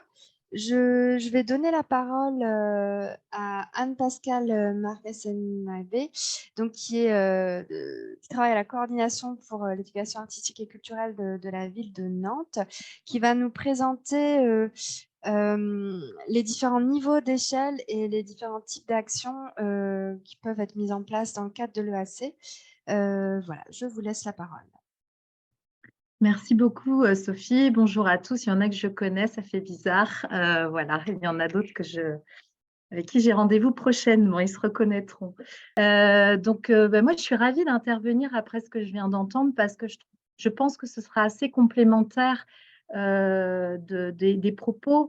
Moi, je vais me positionner au niveau de ce que c'est que le parcours d'éducation artistique et culturelle pour une collectivité et comment dans une collectivité, finalement, on s'approprie cette politique publique, mais qui est transversale. Alors, évidemment, elle est on va dire, portée par l'État, mais évidemment portée par les collectivités également. Et les collectivités, pour beaucoup, n'ont évidemment pas, et ça on le sait tous, hein, attendu les initiatives de l'État pour qu'il y ait des actions sur les territoires. D'ailleurs, non plus les associations et les acteurs culturels, évidemment, ni les enseignants d'ailleurs. mais comment en fait une ville poursuit ce qu'elle faisait, l'amplifie et le fait évoluer avec ces nouvelles orientations. Moi, c'est ce que je vous propose d'aborder. Donc, je parle du PESC versus collectivité. Donc, l'éducation artistique et culturelle, on en a parlé, vous savez ce que c'est.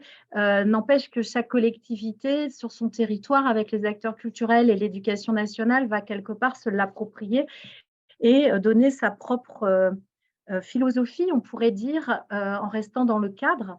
Et donc, la première chose, c'est de quoi on parle. Donc, à Nantes, évidemment, on n'a pas la question que certains peuvent avoir sur la ruralité et l'accès aux ressources, voire la difficulté du transport. Donc ça, je le dis d'emblée, pour nous, c'est une facilité et on en a tout à fait conscience. Le revers de la médaille, c'est que du coup, on a beaucoup de ressources et aussi beaucoup d'enfants. Pour tout vous dire, comme vous le voyez au niveau de l'écran, on a 115 écoles publiques à Nantes. Ça représente 930 classes et ça fait quand même plus de 20 000 enfants. Donc, comment on fait pour ces 20 000 enfants, soit en lien avec les arts et la culture tout au long de leur scolarité? Donc, eh bien, pour ça, en fait, on organise un petit peu cette. Là, sur le schéma, vous voyez très facilement ce qu'expliquait tout à l'heure Nicolas avec le temps scolaire, périscolaire, extrascolaire, les 11 domaines qu'on a identifiés et sur lesquels on travaille en parallèle. Et les 3 temps de l'enfant. Le patrimoine, donc c'est la petite partie rose que vous voyez. Vous êtes, vous, à l'intérieur de cette aventure énorme qu'est le patrimoine. Alors, je mettrai des mots complémentaires parce que ça ne veut rien dire et tout dire. Alors, on avait choisi avec les acteurs du patrimoine et l'éducation nationale de mettre un S à patrimoine. Évidemment, on parle de tout ce qui est matériel, immatériel. On va être sur l'histoire, l'archéologie, l'architecture, l'urbanisme. Enfin, si je commence à les citer, je vais en oublier, donc je m'arrêterai là. Voilà. Donc, nous, ce qui nous intéresse en tant que ville, c'est comment les enfants qui sont dans les écoles eh bien, vont avoir accès à ces ressources qui sont sur le territoire. Pour nous, ce qui est important, c'est que moi, je travaille à la direction de l'éducation, je ne l'ai pas dit, c'était marqué, et je suis en charge justement de cette coordination de l'éducation artistique et culturelle sur l'ensemble des domaines pour le premier degré. Donc, on est bien sur les enfants de la maternelle, petite section, donc 2 ans, 2 ans et demi, à 10-11 ans. Sur cette chose-là, finalement, ce qui va compter pour nous, ville, c'est comment l'enfant va ne pas être comment l'enfant, finalement, va contribuer à tout ça. Donc, pour que le bagage culturel de l'enfant se remplisse, on va en fait, on a finalement, depuis moi, ça fait 9 ans que je suis là, structuré en quelque sorte un petit peu les choses. Donc, je vous propose de passer à l'image suivante, si vous voulez bien, Sophie. Voilà. Donc, déjà dire que quand je suis arrivée il y a 9 ans, j'ai rassemblé autour de la table les acteurs domaine par domaine, parce que déjà, ils ne se connaissaient pas forcément bien entre eux pour travailler ensemble. Donc, j'ai commencé par l'éducation musicale et les arts plastiques parce que c'est 2 disciplines d'enseignement obligatoire dans le premier degré. Et on a fini avec le patrimoine. Alors, j'ai envie de vous le dire parce qu'on a fini avec le patrimoine, ça a été le hasard des choses. Au bout de presque 1 an et demi de travail avec chaque domaine. Et finalement, c'est les acteurs du patrimoine qui ont été les plus prolixes puisque c'est grâce à eux, finalement, qu'on a inventé des nouveaux dispositifs, je ne sais pas si on peut avoir des dispositifs, mais en tout cas des nouvelles pratiques, les itinéraires du patrimoine.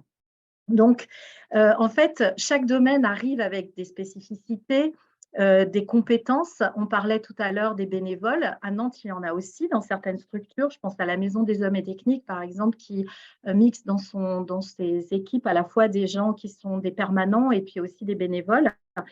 Mais c'est vrai qu'on n'a pas trop la difficulté d'être que face à des bénévoles. Et donc, on n'a pas tout à fait les mêmes réalités les uns les autres. Donc, évidemment, moi, ce que je vais vous dire, c'est par rapport à une ville qui a un fonctionnement, on va dire, avec chacun des rôles très définis, très complémentaires. Donc, j'ai envie de dire, c'est facile sans doute. Voilà. Alors, là, ce schéma, c'est le comment. Alors, comment on va faire que sur les 8 années d'école, entre guillemets, de l'enfant, sur les temps scolaires, périscolaires, extrascolaires, l'enfant va pouvoir varier les approches, les domaines. Les 3 piliers, vous les retrouvez, hein, fréquenter, pratiquer, s'approprier, je ne vais pas vous en reparler. Et comment finalement, tout ce qu'il va rencontrer sur sa route va venir remplir ce bagage. Donc évidemment, quand on dessine à la maison, il y en a qui diront ce n'est pas un projet d'éducation artistique et culturelle. Certes, il ne s'agit pas d'un projet, il n'y a pas de pédagogie nécessairement quand on dessine à la maison, en effet. Mais par contre, on est dans une démarche de pratique en solo, dans laquelle on peut continuer d'explorer quelque chose qu'on a fait en classe ou qu'on a fait au musée ou je ne sais pas avec quel intervenant dans une maison de quartier ou dans un stage périscolaire, etc. Donc, en fait, pour nous, à la ville de Nantes, toutes les actions que l'enfant va traverser comptent dans ce bagage culturel et finalement vont commencer à dessiner son parcours d'éducation artistique et culturelle, morceau par morceau, petite touche par petite touche. Je différencierais, on pourrait dire, ce qui est un projet pédagogique d'éducation artistique et culturelle, comme le disait Nicolas, quand les enseignants construisent des projets, ils vont effectivement mêler l'ensemble des domaines. Quand vous, dans une structure culturelle, vous allez proposer une association, un musée, etc., proposer une action, elle n'a pas nécessairement recours à l'ensemble des domaines, c'est l'enseignant derrière qui pourra tirer ses ficelles. Enfin, j'aurais envie, en tout cas, là, de vous dire ça, pour aussi tout ce qui est fait, en fait, valorise et contribue. À la ville de Nantes, en fait, ce qu'on a fait, c'est qu'on voulait s'appuyer sur les familles, les enseignants, les artistes, les animateurs, les médiateurs, en se disant que c'est tous ces gens-là, en fait, qui allaient permettre à l'enfant de rencontrer des petites expériences artistiques et ou culturelles. Et donc, merci Nicolas de valider. Et donc, en fait, on a construit un portail numérique suite au travail avec aux travaux même, avec les différents domaines artistiques et culturels. Alors, je ne l'ai pas dit, mais par exemple, quand on a rassemblé les gens en musique, évidemment, c'est aussi bien les personnes de la folle journée un groupe ou qu'un lieu de diffusion. Hein, c'est assez varié. Et forcément, il y a toujours à nos côtés les conseillers pédagogiques thématique.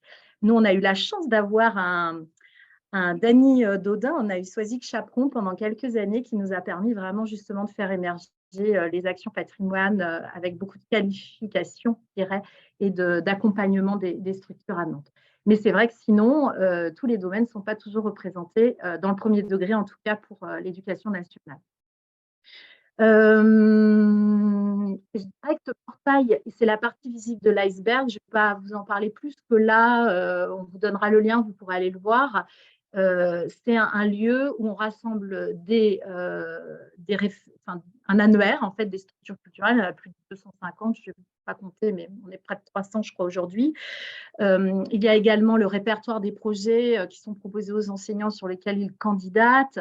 Et ces projets, ces projets ou ces actions, si elles sont sur le portail, c'est parce qu'elles ont été saisies par les acteurs culturels eux-mêmes. Donc, en fait, c'est un outil de travail.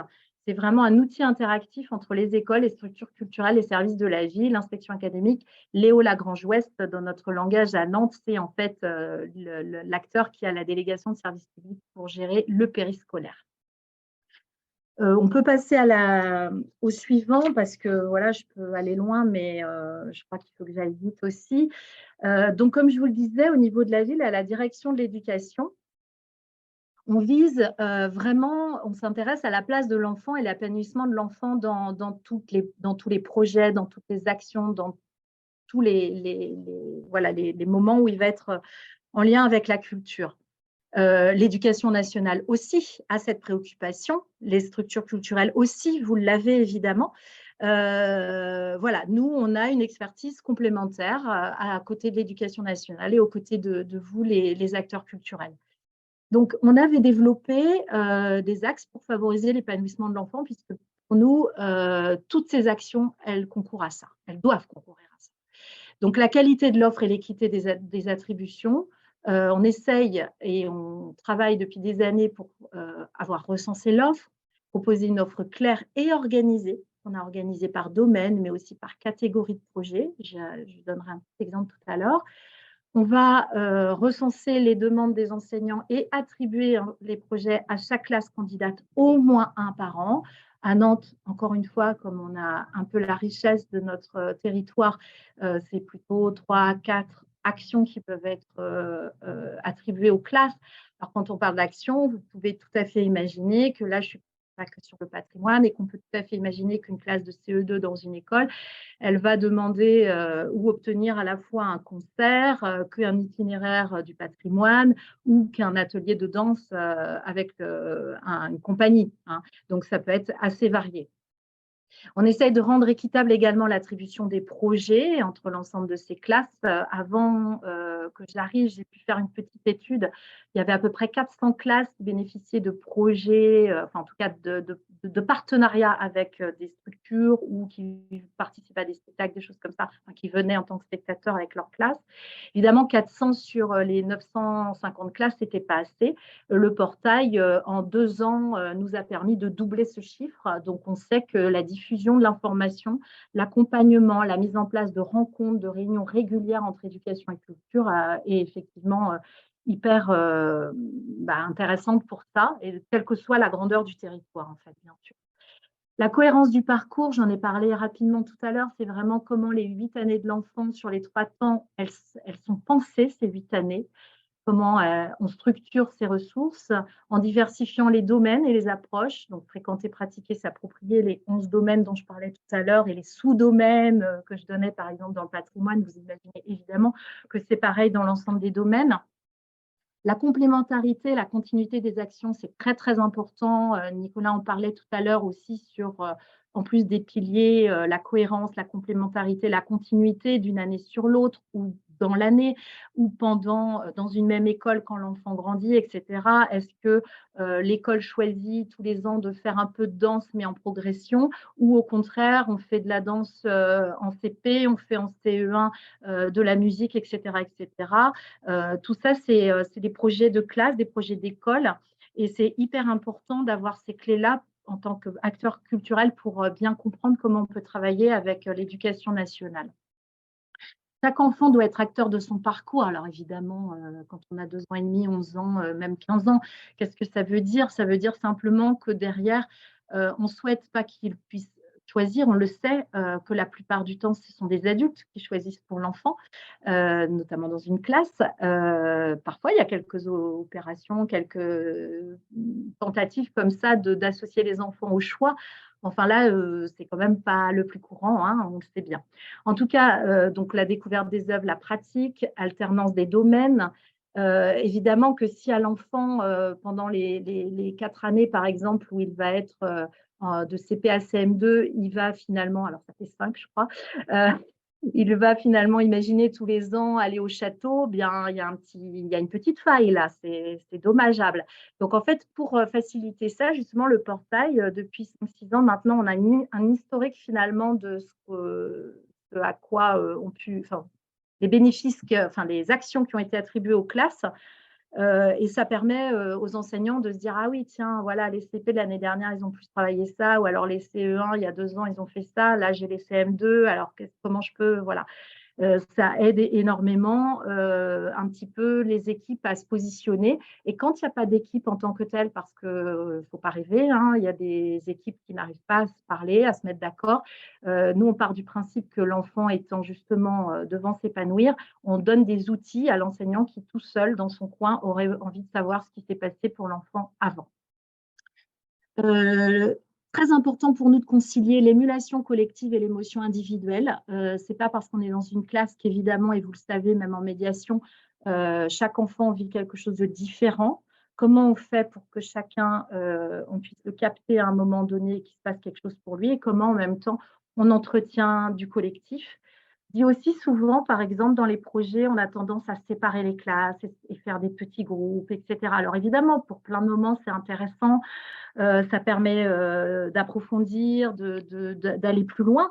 Et en même temps, il ne faut jamais oublier le démarrage et la fin, peut-être pour l'enfant, en collectif, parce que c'est aussi une expérience collective qui est vécue à travers aussi toutes ces petites étapes.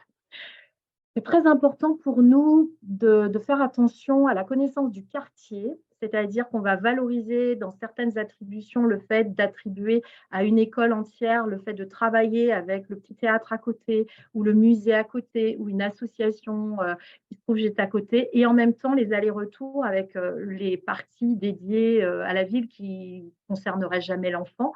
Il y a des écoles qui sont voisines du château et puis il y a des écoles qui sont voisines de rien en fait, enfin si, d'un square. Et donc, il n'y a pas rien, d'un square, de bâtiments, d'architecture, si je reste sur le patrimoine, mais aussi de bibliothèque, bien sûr. Donc, tout ça, c'est très important à la fois d'être bien dans son territoire et d'être bien dans la ville pour être bien vers le monde. Nous, on est sur le premier degré, hein, principalement. Donc, les préoccupations sur cette question de vraiment du territoire et de l'ancrage est très, très important. Et puis, partager le projet en famille aussi, ça, c'est essentiel. Comment on associe les familles? J'ai fait une étude un jour comme ça à la Hache, j'attends ma future stagiaire pour le confirmer, mais je crois pouvoir dire qu'il y a quasiment 3000 adultes qui accompagnent à l'année les groupes d'enfants dans les musées, alors 3, mais si je compte les musées, c'est encore plus, hein. Là, c'est que les projets qu'on suit au niveau de la ville en coordination EAC. L'objectif pour nous, c'est de créer vraiment le contexte favorable en fait, pour réussir un projet ou en tout cas réussir la réception pour une action. Donc, pour moi, le duo acteur éducatif, acteur culturel, il doit être facilité. Ils n'ont pas à se chercher. On a juste à les mettre en présence pour que du coup, ils puissent se concentrer sur leur échange de compétences et de savoir, qu'ils soient sur vraiment la conciliation, la concertation. Je vais faire quoi? Tu apportes quoi dans ce projet? Tu vas aller où? Ta classe en est où? Quelles sont tes problématiques, etc. Partage d'expériences réciproques et tout ça pour qu'en fait, l'enfant puisse vraiment expérimenter, grandir, s'engager et ne pas être en fait la variable d'ajustement du projet, mais au contraire au cœur. Je vois le temps qui passe, je suis hyper bavarde.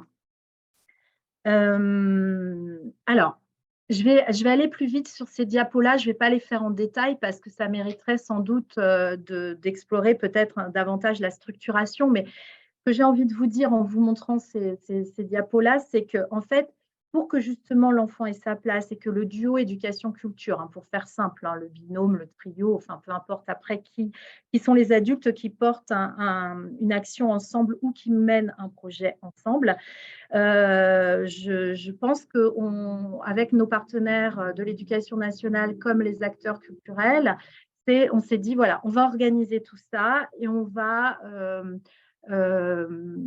faciliter, voilà. Alors évidemment, c'est un peu une usine à gaz, hein, on ne va pas se le cacher, c'est complexe, c'est parfois fatigant, mais c'est comme ça qu'en fait, on permet aux enseignants et aux acteurs culturels de se concentrer sur leur métier et sur leur complémentarité.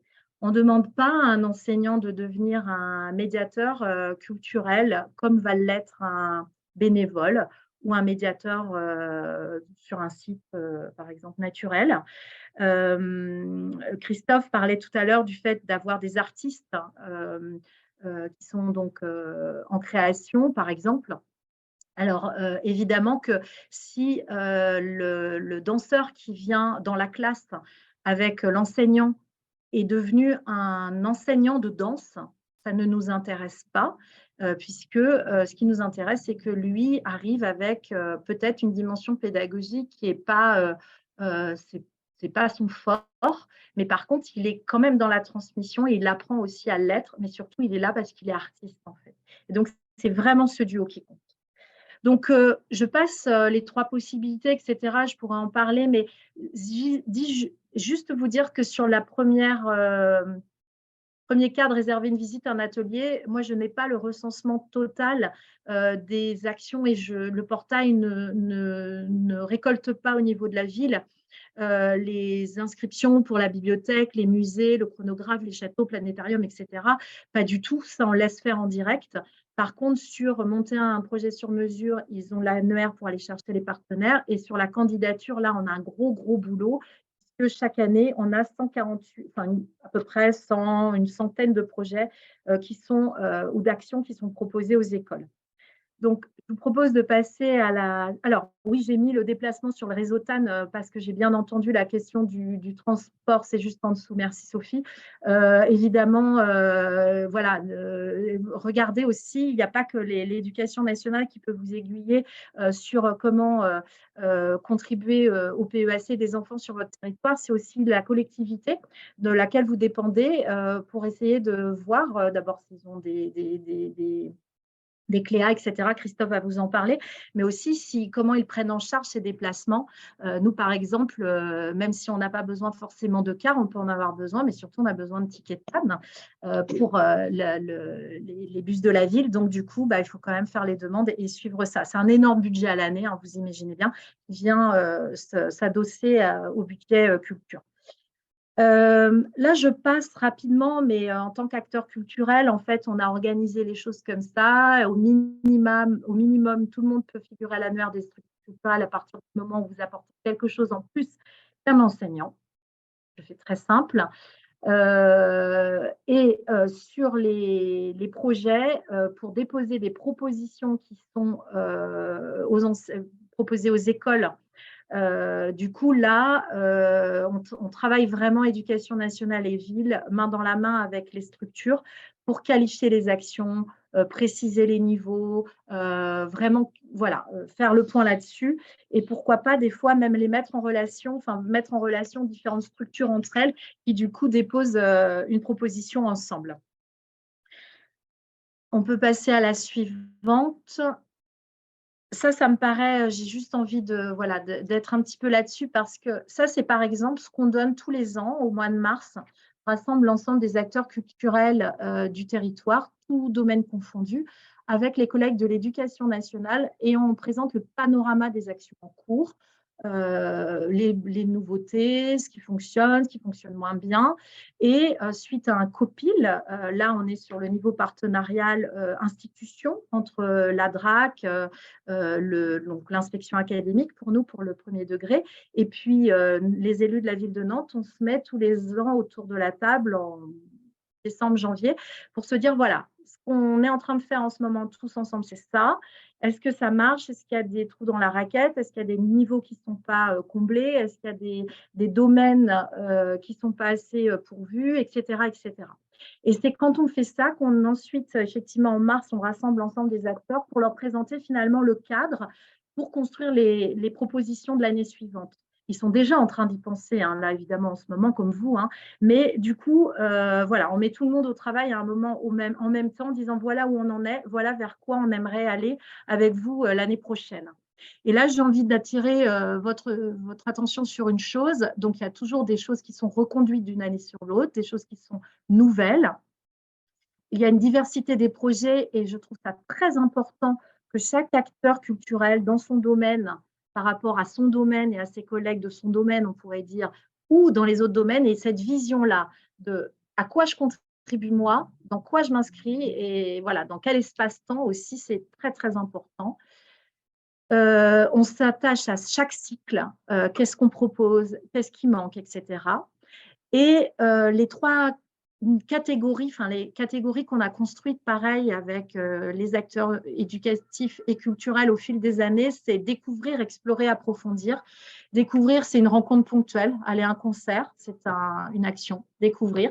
Ça pourra permettre à l'enseignant de tirer des ficelles pendant 6 mois. Et travailler autour d'une œuvre. Ça pourrait être un atelier aux archives du patrimoine aussi. Dans les actions explorées, c'est les fameuses itinéraires du patrimoine qui ont été inventés par les acteurs du patrimoine. Et c'est comment, en fait, une action en plusieurs étapes qui peut être portée par une ou plusieurs structures va permettre d'explorer un thème. Je prendrai l'exemple par exemple, autour de la Lune, où vous avez, par exemple, si vous connaissez un petit peu Nantes, en tout cas, vous pouvez imaginer le muséum, le planétarium et le musée Jules Verne. Voilà. Donc là, les enseignants sont assurés d'avoir la visite dans ces 3 lieux. Par contre, il s'agit bien d'une action, parce que ce n'est pas un projet, ça deviendra un projet une fois que l'enseignant construira vraiment des étapes pédagogiques pour sa classe.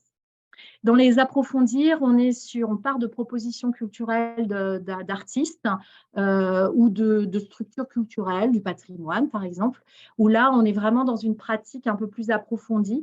Et là, les acteurs culturels font une proposition de démarche à l'encontre des enseignants qui postulent. Et les enseignants, une fois qu'ils ont postulé, que c'est attribué pour eux, ils écrivent en quelques lignes pourquoi ça les intéresse. Et une fois que c'est attribué, c'est là que le travail commence entre eux et ils vont coécrire et vraiment co-animer le projet ensemble. Le jumelage, c'est la première année qu'on en fait. C'est une réussite, je ne le sais pas encore. Il y a des petits prémices. En tout cas, ce qui est fabuleux déjà, c'est qu'on a 16 jumelages qui sont partis au niveau de la ville. Ça va aussi bien. Alors, si je reste sur le patrimoine, on a le musée d'art de Nantes, on a le château, donc musée d'histoire, et on a les archives de Nantes. Le principe du jumelage, je n'ai pas le temps de délayer, mais c'est une façon de proposer pour plusieurs classes d'une école sur plusieurs années des actions découvrir, des actions explorer, des actions, un partenariat approfondir et d'amplifier la relation entre l'école et la structure pour une connaissance vraiment réciproque des deux lieux. Merci, je fais attention à l'heure, enfin j'ai forcément débordé, c'est ça. Étapes et calendrier, donc là c'est rapide pour vous donner juste une idée. En gros, il y a une saisie de l'offre sur le portail jusqu'à fin mai. Un peu plus tard pour ceux qui font les actions découvrir et explorer. On propose toujours des rendez-vous accompagnement, c'est-à-dire que même dans la façon d'écrire le projet, la proposition, l'action, il y a une relecture de notre côté, il y a vraiment un accompagnement et on le fait toujours aussi en lien avec l'éducation nationale. Il n'y a aucun projet, aucune action qui est déposée au niveau de la ville de Nantes dans le cadre de ce répertoire sans que ça ait été réfléchi et, je vais dire, validé, parce que c'est ça aussi, par la caution pédagogique de l'éducation nationale, sachant que, petite nuance, quand il s'agit de projets qui ne sont pas écrits, mais juste d'actions proposées ou d'intentions artistiques proposées aux classes, l'éducation nationale ne se prononce pas sur l'intérêt, enfin sur le projet pédagogique, puisqu'il n'y en a pas, mais sur les possibles, le niveau des enfants ciblés, etc., l'intérêt par rapport au programme, etc. Et ça, c'est très important que chacun garde bien ça à l'esprit, la complémentarité de nos expertises. Je vais passer, on va dire, les coulisses. J'ai envie de vous… Voilà, tout ça, c'est pour vous montrer que, pareil, c'est important tous les ans de faire le point sur quelles sont les écoles, dans quel quartier, quel acteur culturel est sur place ou quel acteur culturel va être en jumelage dans un autre quartier, etc. Pour moi, on parlait de cartographie tout à l'heure du patrimoine, par exemple, dans la Sarthe. Bon, bah là, comment on essaye en une carte presque illisible, pardon pour voilà, le flou, mais de résumer des choses pour donner à voir. Et pour terminer, donc ça, c'est le calendrier général que j'ai essayé de vous simplifier avec des grandes patates, là, comme ça. Mais c'est très important pour moi de signaler qu'il y a une coordination partenariale en vert, vous voyez un petit peu au milieu en bas, qui sont les conseillers pédagogiques thématiques, les conseillers pédagogiques de circonscription, qui sont nos collègues dans les territoires qui sont en charge de, par exemple, des maternelles, enfin bref, de choses experts sur certains types de publics. Avec les représentants de structures culturelles. Donc, on construit un petit peu cette ossature et les acteurs culturels et les écoles ont leur déroulé propre et il y a plein de moments où on est ensemble ou en duo ou en trio, etc. Et chacun a une responsabilité bien spécifique. Et voilà, pour terminer, pareil, c'est comme la carte, c'est comment on donne à voir et on partage les compétences et les expertises sur un territoire pour dire qui est référent de quoi, vers qui les structures culturelles, vers qui les enseignants peuvent se tourner pour construire, pour chercher, pour se poser des questions ou avancer dans leur projet. Voilà. Très bien. Bah, écoutez, je vous remercie beaucoup. Je vais remettre ma caméra. Peut-être juste pour oui, conclure, excuse-moi Sophie, c'est oui.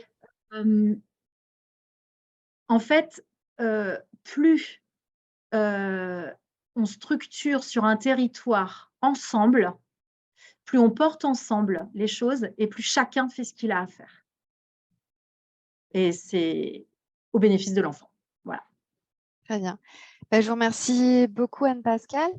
Encore une fois, toutes ces présentations seront transmises. Effectivement, chaque intervenant avait beaucoup de choses à dire et on voit que ce sujet est quand même très vaste et c'est aussi pour ça que le pôle patrimoine essaiera d'organiser différents autres temps sur l'année. Et voilà. Donc, je vais passer la parole du coup à notre dernier intervenant, Christophe Poilane, qui du coup représente la DRAC des Pays de la Loire, qui est donc conseiller action culturelle et territoriale, qui va nous présenter les différents dispositifs possibles pour les acteurs du patrimoine pour voilà, œuvrer dans le AC. Je vous laisse la parole, Christophe. Merci. Donc, je vais essayer d'aller vite. Alors, l'avantage de terminer, c'est qu'il y a un certain nombre de sujets qui ont déjà été évoqués. Donc, effectivement, je voulais vous remettre en perspective pour commencer l'intervention générale de la DRAC en matière d'éducation artistique et culturelle. Donc, rappelez qu'on avait en gros 4 entrées, donc l'accompagnement des institutions, des structures artistiques et culturelles en région dans le développement des missions d'éducation artistique et culturelle. C'est notamment le suivi des missions de service des publics des structures, mais j'y reviendrai ensuite aussi. La mise en œuvre des dispositifs nationaux et interministériels dédiés à l'EAC. Je pense notamment à la déclinaison de tous les protocoles interministériels nationaux, culture justice, culture santé, etc., qui sont des dispositifs qui peuvent intéresser aussi les structures patrimoniales dans leur déclinaison. Le 3, c'est l'accompagnement des territoires dans un cadre contractuel. Donc, on a déjà cité tout à l'heure les contrats locaux d'éducation artistique. On a aussi les projets culturels de territoire. J'y reviendrai. Et le développement de la formation des acteurs qu'on a commencé à évoquer avec Nicolas tout à l'heure autour du pôle de ressources en éducation artistique et culturelle, la formation des enseignants T2 et la sensibilisation des chefs d'établissement ou des référents culture. Voilà. Donc, sur la première entrée, donc j'ai essayé de recentrer sur le sujet patrimonial. Donc, évidemment, au-delà de nos accompagnements, on va dire classiques, en direction de nos gros acteurs dans le champ du spectacle vivant, du livre et de la lecture, des arts visuels, etc. Dans le champ du patrimoine, on a nos différents collègues, effectivement, qui peuvent accompagner et suivre les projets portés par les structures patrimoniales. Donc, j'en cite un certain nombre ici. Donc, évidemment, les musées de France, les structures du Centre des monuments nationaux, le château d'Angers, le site de Clémenceau et de Lattre en Vendée, etc., les villes, les pays d'art et d'histoire, donc tout le réseau régional, les centres culturels de rencontre, on en a 2, donc l'abbaye royale de Fontevraud et les arts florissants en Vendée, donc Fontevraud étant dans le pays saumurois, qui ont également, c'est des lieux évidemment intéressants pour le patrimoine, mais qui ont également des missions d'ouverture aux habitants en termes d'éducation artistique et culturelle et d'action culturelle de manière plus large, et qui peuvent tout à fait, à mon avis, co-construire avec les lieux patrimoniaux de proximité des projets aussi qui pourraient intéresser un nombre intéressant de structures partenaires. On a également le réseau régional des microfolies. Alors, la microfolie, c'est un dispositif donc, porté par l'établissement public de la Villette qui consiste à montrer des collections des grands musées nationaux, internationaux et des extraits de collections aussi de la Philharmonie de Paris, par exemple, ou de spectacles au sein de la cour du Palais des Pâtes d'Avignon, etc. Donc, qui sont des collections numériques qui permettent d'être une première étape pour donner envie, ça ne remplace pas la présence physique au musée ou dans les lieux patrimoniaux, mais qui doit donner envie au public et notamment aux plus jeunes d'aller vers ces lieux-là ensuite. Donc, on a un réseau de quasiment 30 microfolies, soit ouvertes, soit en cours d'ouverture à l'échelle de la région. Et c'est souvent aussi l'occasion d'avoir des propositions croisées. C'est-à-dire que le lieu qui accueille la microfolie peut être aussi un lieu d'accueil, de présentation de collections, de présentation d'œuvres d'art, de spectacles vivants et pourquoi pas d'autres propositions patrimoniales également.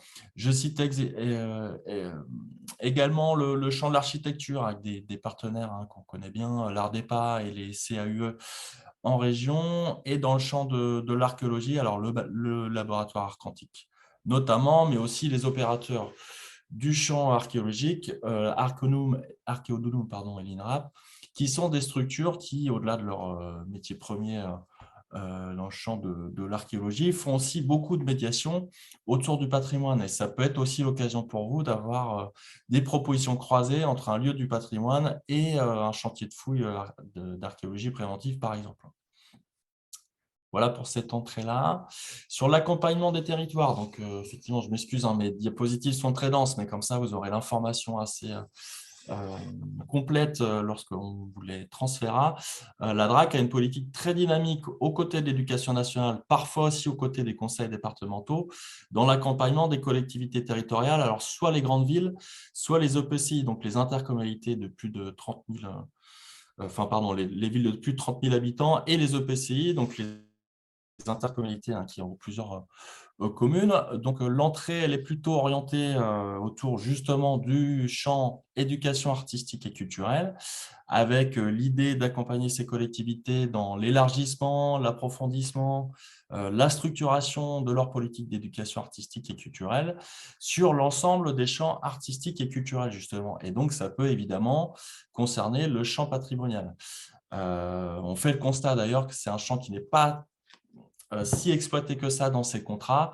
Et donc, c'est l'une des raisons aussi de l'existence du PREAC patrimoine. J'y reviendrai tout à l'heure. On a évidemment le champ des conventions Ville et Pays d'Art d'Histoire, avec les propositions des collectivités porteuses qui œuvrent en faveur d'une offre de valorisation de l'architecture et du patrimoine et des paysages également, et qui peuvent comme ça faire des propositions d'éducation artistique et culturelle qui, pour certaines, vont évidemment aussi concerner, encore une fois, le patrimoine de proximité et donc un certain nombre des acteurs qui sont présents parmi nous aujourd'hui. Je cite également les contrats territoire lecture, alors qui sont orientés vers le réseau de lecture publique, mais qui peuvent aussi croiser des propositions d'animation de ce réseau de lecture publique et le champ patrimonial. Il y a tout à fait la possibilité, y compris avec le champ des archives aussi, par exemple, mais pas que, d'avoir des propositions croisées qui concernent l'éducation artistique et culturelle sur ces champs-là.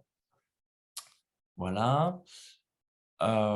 Donc, les conditions, je les rappelle très rapidement. On est sur une durée de 3-4 ans renouvelable une fois. Donc, concrètement, on accompagne souvent les collectivités sur une durée de 1 à 7 ans. On peut soutenir les postes, donc la création de postes de chargé de mission culture sur les territoires ou de coordinateur culture. L'idée, c'est effectivement d'être sur le développement de la présence artistique et culturelle sur les territoires, au travers notamment effectivement du dispositif de la résidence, alors qui concerne essentiellement des résidences d'artistes, mais également des résidences dans le champ de l'éducation média l'information, ça peut être des résidences de journalistes, mais on pourrait, et moi je le souhaiterais vraiment en région, ça pourrait aussi concerner les différents métiers aussi, métiers d'art par exemple, et qui pourraient être tout à fait en résonance avec des lieux du patrimoine, ou croiser dans les propositions artistiques qui sont faites dans le cadre de ces résidences-là, des propositions in situ, effectivement, qui sont faites dans les lieux patrimoniaux. Donc, c'est vraiment des croisements possibles avec vos lieux par rapport à ce que peuvent proposer les collectivités dans le cadre de ce dispositif résidence. On a également la mise en place des parcours d'éducation artistique et culturelle qui, là encore, peuvent s'appuyer sur des propositions issues du champ du patrimoine. On en a des exemples et Marion Philippot-Masson, qui est présente parmi nous, pourrait éventuellement en parler aussi. On a des propositions en lien avec les musées, les bourrines, etc.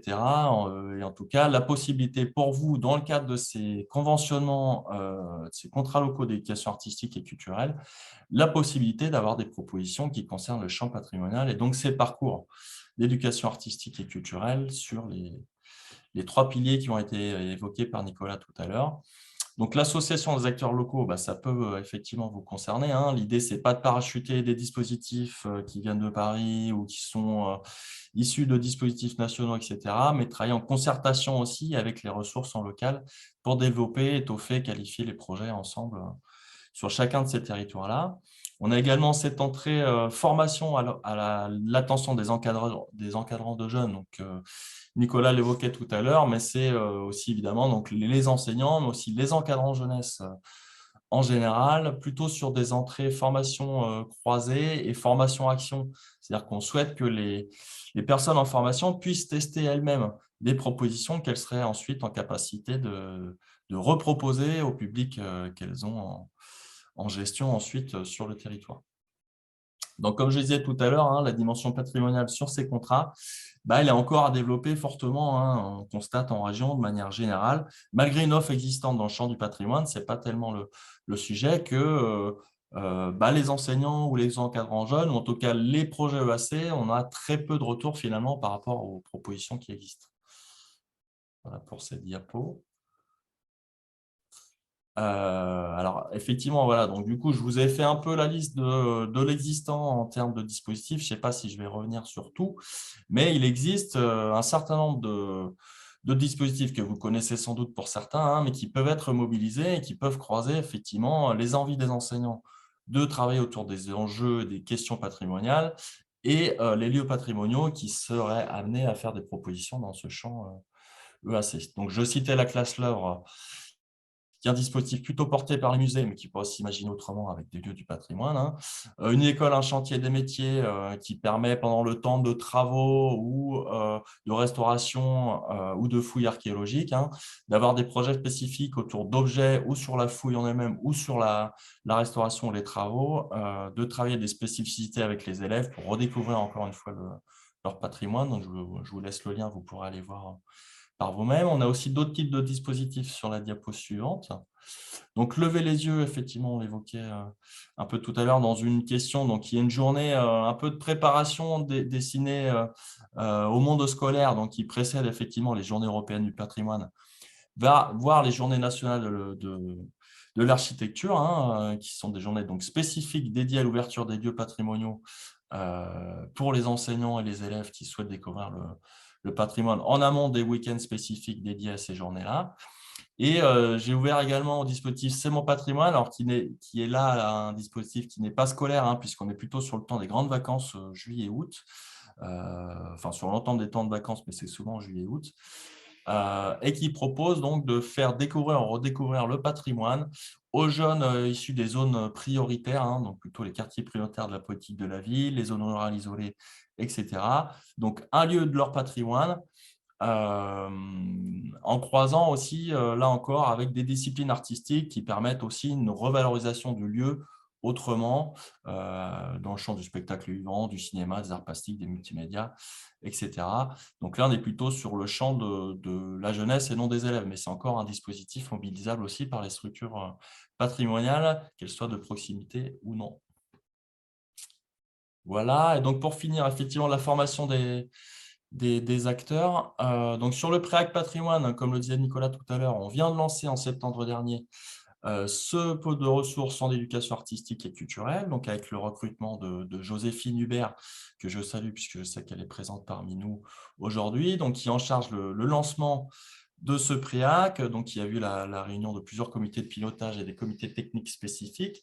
Donc le but de ce préac, c'est de faire de la production de ressources en ligne qui se veut remobilisable par tous. En fait, c'est plutôt des échanges de bonnes pratiques, la valorisation de propositions de dispositifs EAC ou d'interventions sur différents projets. Donc ça peut concerner vraiment l'ensemble des champs patrimoniaux, et aussi la formation des différents acteurs concernés, donc tant les encadrants jeunesse, dont évidemment les enseignants, mais aussi les professionnels du champ patrimonial. Donc l'idée, c'est encore une fois de faire de la formation-action, donc que vous puissiez tester des choses ensemble dans une idée de co-construction ensuite dans le futur de projets qui croiseraient les deux ambitions, éducation artistique et culturelle et patrimoine. Donc, ce préac patrimoine, on est plutôt sur un périmètre patrimoine bâti et paysager. On l'a décidé ensemble en comité, pas plus tard que mardi, oui. Donc, on est finalement sur un champ très, très large qui peut être mobilisé et mobilisable par tous, mais qui permet quand même de cantonner le patrimoine à cette entrée-là pour le moment, en sachant que, évidemment, au national, d'autres préac patrimoine existent et travaillent sur d'autres spécificités. Donc, l'idée, c'est d'être au national dans une complémentarité des propositions qui sont faites sur ces pôles de ressources en éducation artistique et culturelle. Voilà. Je me reconnecte.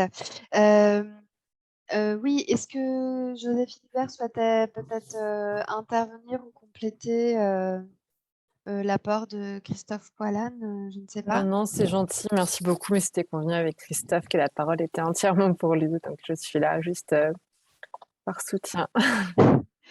Merci, c'est D'accord, gentil. Mais on est très là bien. vraiment sur le préac, sur une entrée qui va être assez intéressante et qui va pouvoir concerner vraiment pas mal de monde en région et au national, hein. Ça va vraiment être l'entrée pour nous qui devrait pouvoir répondre justement à ce déficit, hein, vraiment encore une fois. Deux projets, malgré l'existence de propositions, mais deux projets qui nous reviennent, nous, hein, en accompagnement, enfin la faiblesse de ces projets-là, qui croisent les champs EAC patrimoine. Donc on est sur une marge de manœuvre encore intéressante. D'accord, très bien. Alors, on est dans les temps. Après, il reste encore du temps si les participants souhaitent poser leurs questions. Et il y en a déjà une première, donc Christophe Lebret qui souhaite savoir comment participer à ce préac en tant Oui. qu'acteur du patrimoine. Il y avait une question préalable de Monsieur Lebret sur le parcours PAC, Oui, parcours EAC, pardon. oui, Qu'est-ce effectivement, je vous qu'un remercie. qu'est-ce qu'un qu'est-ce qu'un parcours EAC? Ben, un parcours EAC, en fait, c'est le parcours de l'élève. Comme je vous rappelais tout à l'heure, il y a 4 grands parcours pour les élèves dans leur scolarité. Parcours d'éducation artistique et culturelle, parcours santé, parcours avenir et parcours citoyen. Et du coup, un parcours EAC, c'est en fait tout ce que l'élève aura fait dans le champ scolaire, mais également dans le champ périscolaire, dans le champ extrascolaire, en lien avec l'éducation artistique et culturelle. Et donc, ce parcours, il est alimenté par plusieurs choses.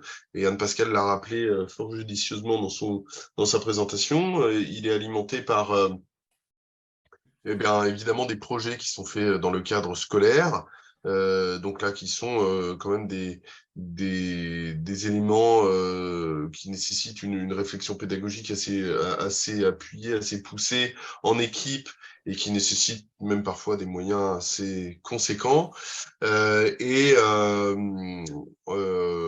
peut être alimenté, à défaut de projets, par des actions voilà, qui de préférence auront un prolongement en classe. Ça, c'est vraiment l'idéal. Un prolongement ou qui auront été travaillés en amont. Et c'est tous ces éléments-là qui vont nourrir le parcours d'éducation artistique et culturelle de l'élève. Très bien, je vous remercie. Pour la participation au préac, je laisse peut-être Christophe. Oui, comme tu veux. Alors, effectivement, on est encore dans une phase de lancement, hein. Tout est encore à imaginer, mais déjà, pour vous rassurer, s'il y en avait besoin, sachez que M. Blondeau, et on le remercie, est associé, hein, au comité technique de la mise en place du préac, et donc évidemment que le pôle patrimoine sera un relais aussi auprès de vous en termes de communication sur les propositions qui seront faites autour de ce préac patrimoine, et de toute façon, évidemment, une communication spécifique, hein, va se mettre petit à petit en place sur ces propositions-là, avec un site dédié normalement, sans doute une lettre d'info, etc. En tout cas, une actualité qui vous sera faite à l'ensemble du réseau qui voudra bien participer ou être informé de ce préac patrimoine, hein, par la suite. L'idée, vous l'avez sans doute compris, donc c'est, alors il y a deux volets, hein, le volet mise en ligne de ressources sur ces champs EAC patrimoine, mais aussi propositions de formation. Et les cycles de formation qui pourront être proposés seront ouverts à tous, hein, sur la base d'inscription. Et les propositions spécifiques qui sont faites dans le cadre de ces formations-là, hein, qui sont en train d'être constituées, mais on sera alors déjà sur un premier temps fort en février prochain à Angers, qui sera un peu le temps fort de lancement de ce préac patrimoine et qui sera justement l'occasion de communiquer de manière un peu plus précise sur cette proposition à cette occasion-là. Ensuite, on aura des résonances locales normalement, c'est-à-dire des propositions de formation en local spécifiques autour de différents champs, en s'appuyant notamment sur les ressources patrimoniales locales et pour le moment, notamment sur les villes et pays d'art et d'histoire qui seraient partants pour être volontaires avec nous sur des propositions de formation. Donc, vous serez associés, j'ai envie de dire, par ce biais-là, c'est-à-dire par les propositions de formation qui seront faites dans un premier temps et par ce premier temps fort qui sera lancé à Angers à partir de février prochain. Voilà. Merci. Est-ce qu'il y a d'autres questions ou est-ce que, en tout cas, les réponses sont claires ou ont été correctement résolues pour la plupart? Ben, moi, je suis absolument enchanté des présentations qui ont été faites, hein, et je remercie donc nos intervenants, Nicolas Delay, Dany Dodin, Christophe Poilane, Anne-Pascale Marquet-Sénève, hein, des riches interventions qu'elles ont faites. C'est vrai que ça donne un petit peu envie d'aller voir plus loin, surtout au niveau des préacs qui sont en cours de construction. Moi, à titre personnel, j'étais très intéressé par l'intervention de Dany Dodin, passionnant de l'histoire, notamment des 2 guerres mondiales. Je pourrais peut-être lui donner quelques informations. Il y a quelques sites qui lui manquent sur la carte. Voilà, notamment des sites, des anciennes carrières de champignons qui ont servi à des choses plus ou moins avouables pendant la guerre de 40. Voilà. Et donc, écoutez, je vous remercie aussi de votre participation nombreuse, hein, plus de 30 personnes, et je souhaite que cette vision vous soit vraiment fructueuse et profitable. Je vois qu'il y a une question sur les financements et l'engagement financier des établissements scolaires. Alors sur les financements, il faudrait presque faire une connexion spécifique autour de ça, et notamment du pass culture. Je pense que ce serait vraiment judicieux. De la même manière, je pensais à ça tout à l'heure, on pourrait faire des déclinaisons certainement de connexion, premier degré, second degré. Là, on a été sur des présentations très globales, très générales, mais il y aurait tout à fait moyen sur 2 heures de pouvoir rentrer encore un peu plus dans les détails et accompagner encore un peu plus. Sur les financements, oui, il y a donc divers moyens possibles, mais dans tous les cas, voilà, je pense que un des points d'ancrage vraiment essentiels, c'est le pass culture. Oui, merci Nicolas Day de rebondir là-dessus. C'est vrai que là, c'est l'objet de ces premières connexions, c'était vraiment déjà de clarifier un peu voilà, ce que c'est l'EAC, les différents interlocuteurs. Et voilà, après, ce travail va se dérouler un peu voilà, tout au long de l'année. On a effectivement déjà fait une connexion l'année dernière sur le pass culture en expliquant un petit peu cette part collective. On va probablement revenir là-dessus avec l'ensemble des différents outils, voilà, c'est quoi la première étape pour un acteur du patrimoine qui veut s'engager dans l'EAC, etc. On a bien vu voilà, qu'il y avait quand même beaucoup à dérouler. J'interviens juste rapidement pour dire que donc, le département de la Sarthe anime le réseau des musées de la Sarthe et organise le 28 février prochain une journée à destination des lieux recevant du public, donc musées, centres d'interprétation, autour de l'accueil des scolaires et de la médiation. Donc, j'enverrai l'information à celles et ceux qui sont intéressés, parce qu'il ne reste pas forcément beaucoup de place. Mais en tout cas, c'est l'idée aussi de faire profiter en tant que pôle patrimoine des actions voilà, de nos membres. Et puis nous, on va organiser aussi une connexion en présentiel, là aussi, avec un petit focus sur l'EAC, plutôt en termes d'échange de bonnes pratiques et de retour d'expérience. Voilà, s'il n'y a plus de questions, en tout cas, on les reçoit encore, les questions par mail, et on essaiera d'y répondre et de vous orienter vers les bons interlocuteurs. Nous, on reste à disposition des acteurs du patrimoine pour toute question à ce sujet. Voilà. Eh bien, écoutez, s'il n'y a plus de questions, est-ce qu'il y a une dernière intervention? Non? Vous remercier pour l'invitation. C'était un plaisir. Merci à vous et Merci bonne fin de beaucoup. journée. Merci, bonne fin de journée. Au revoir. Au revoir.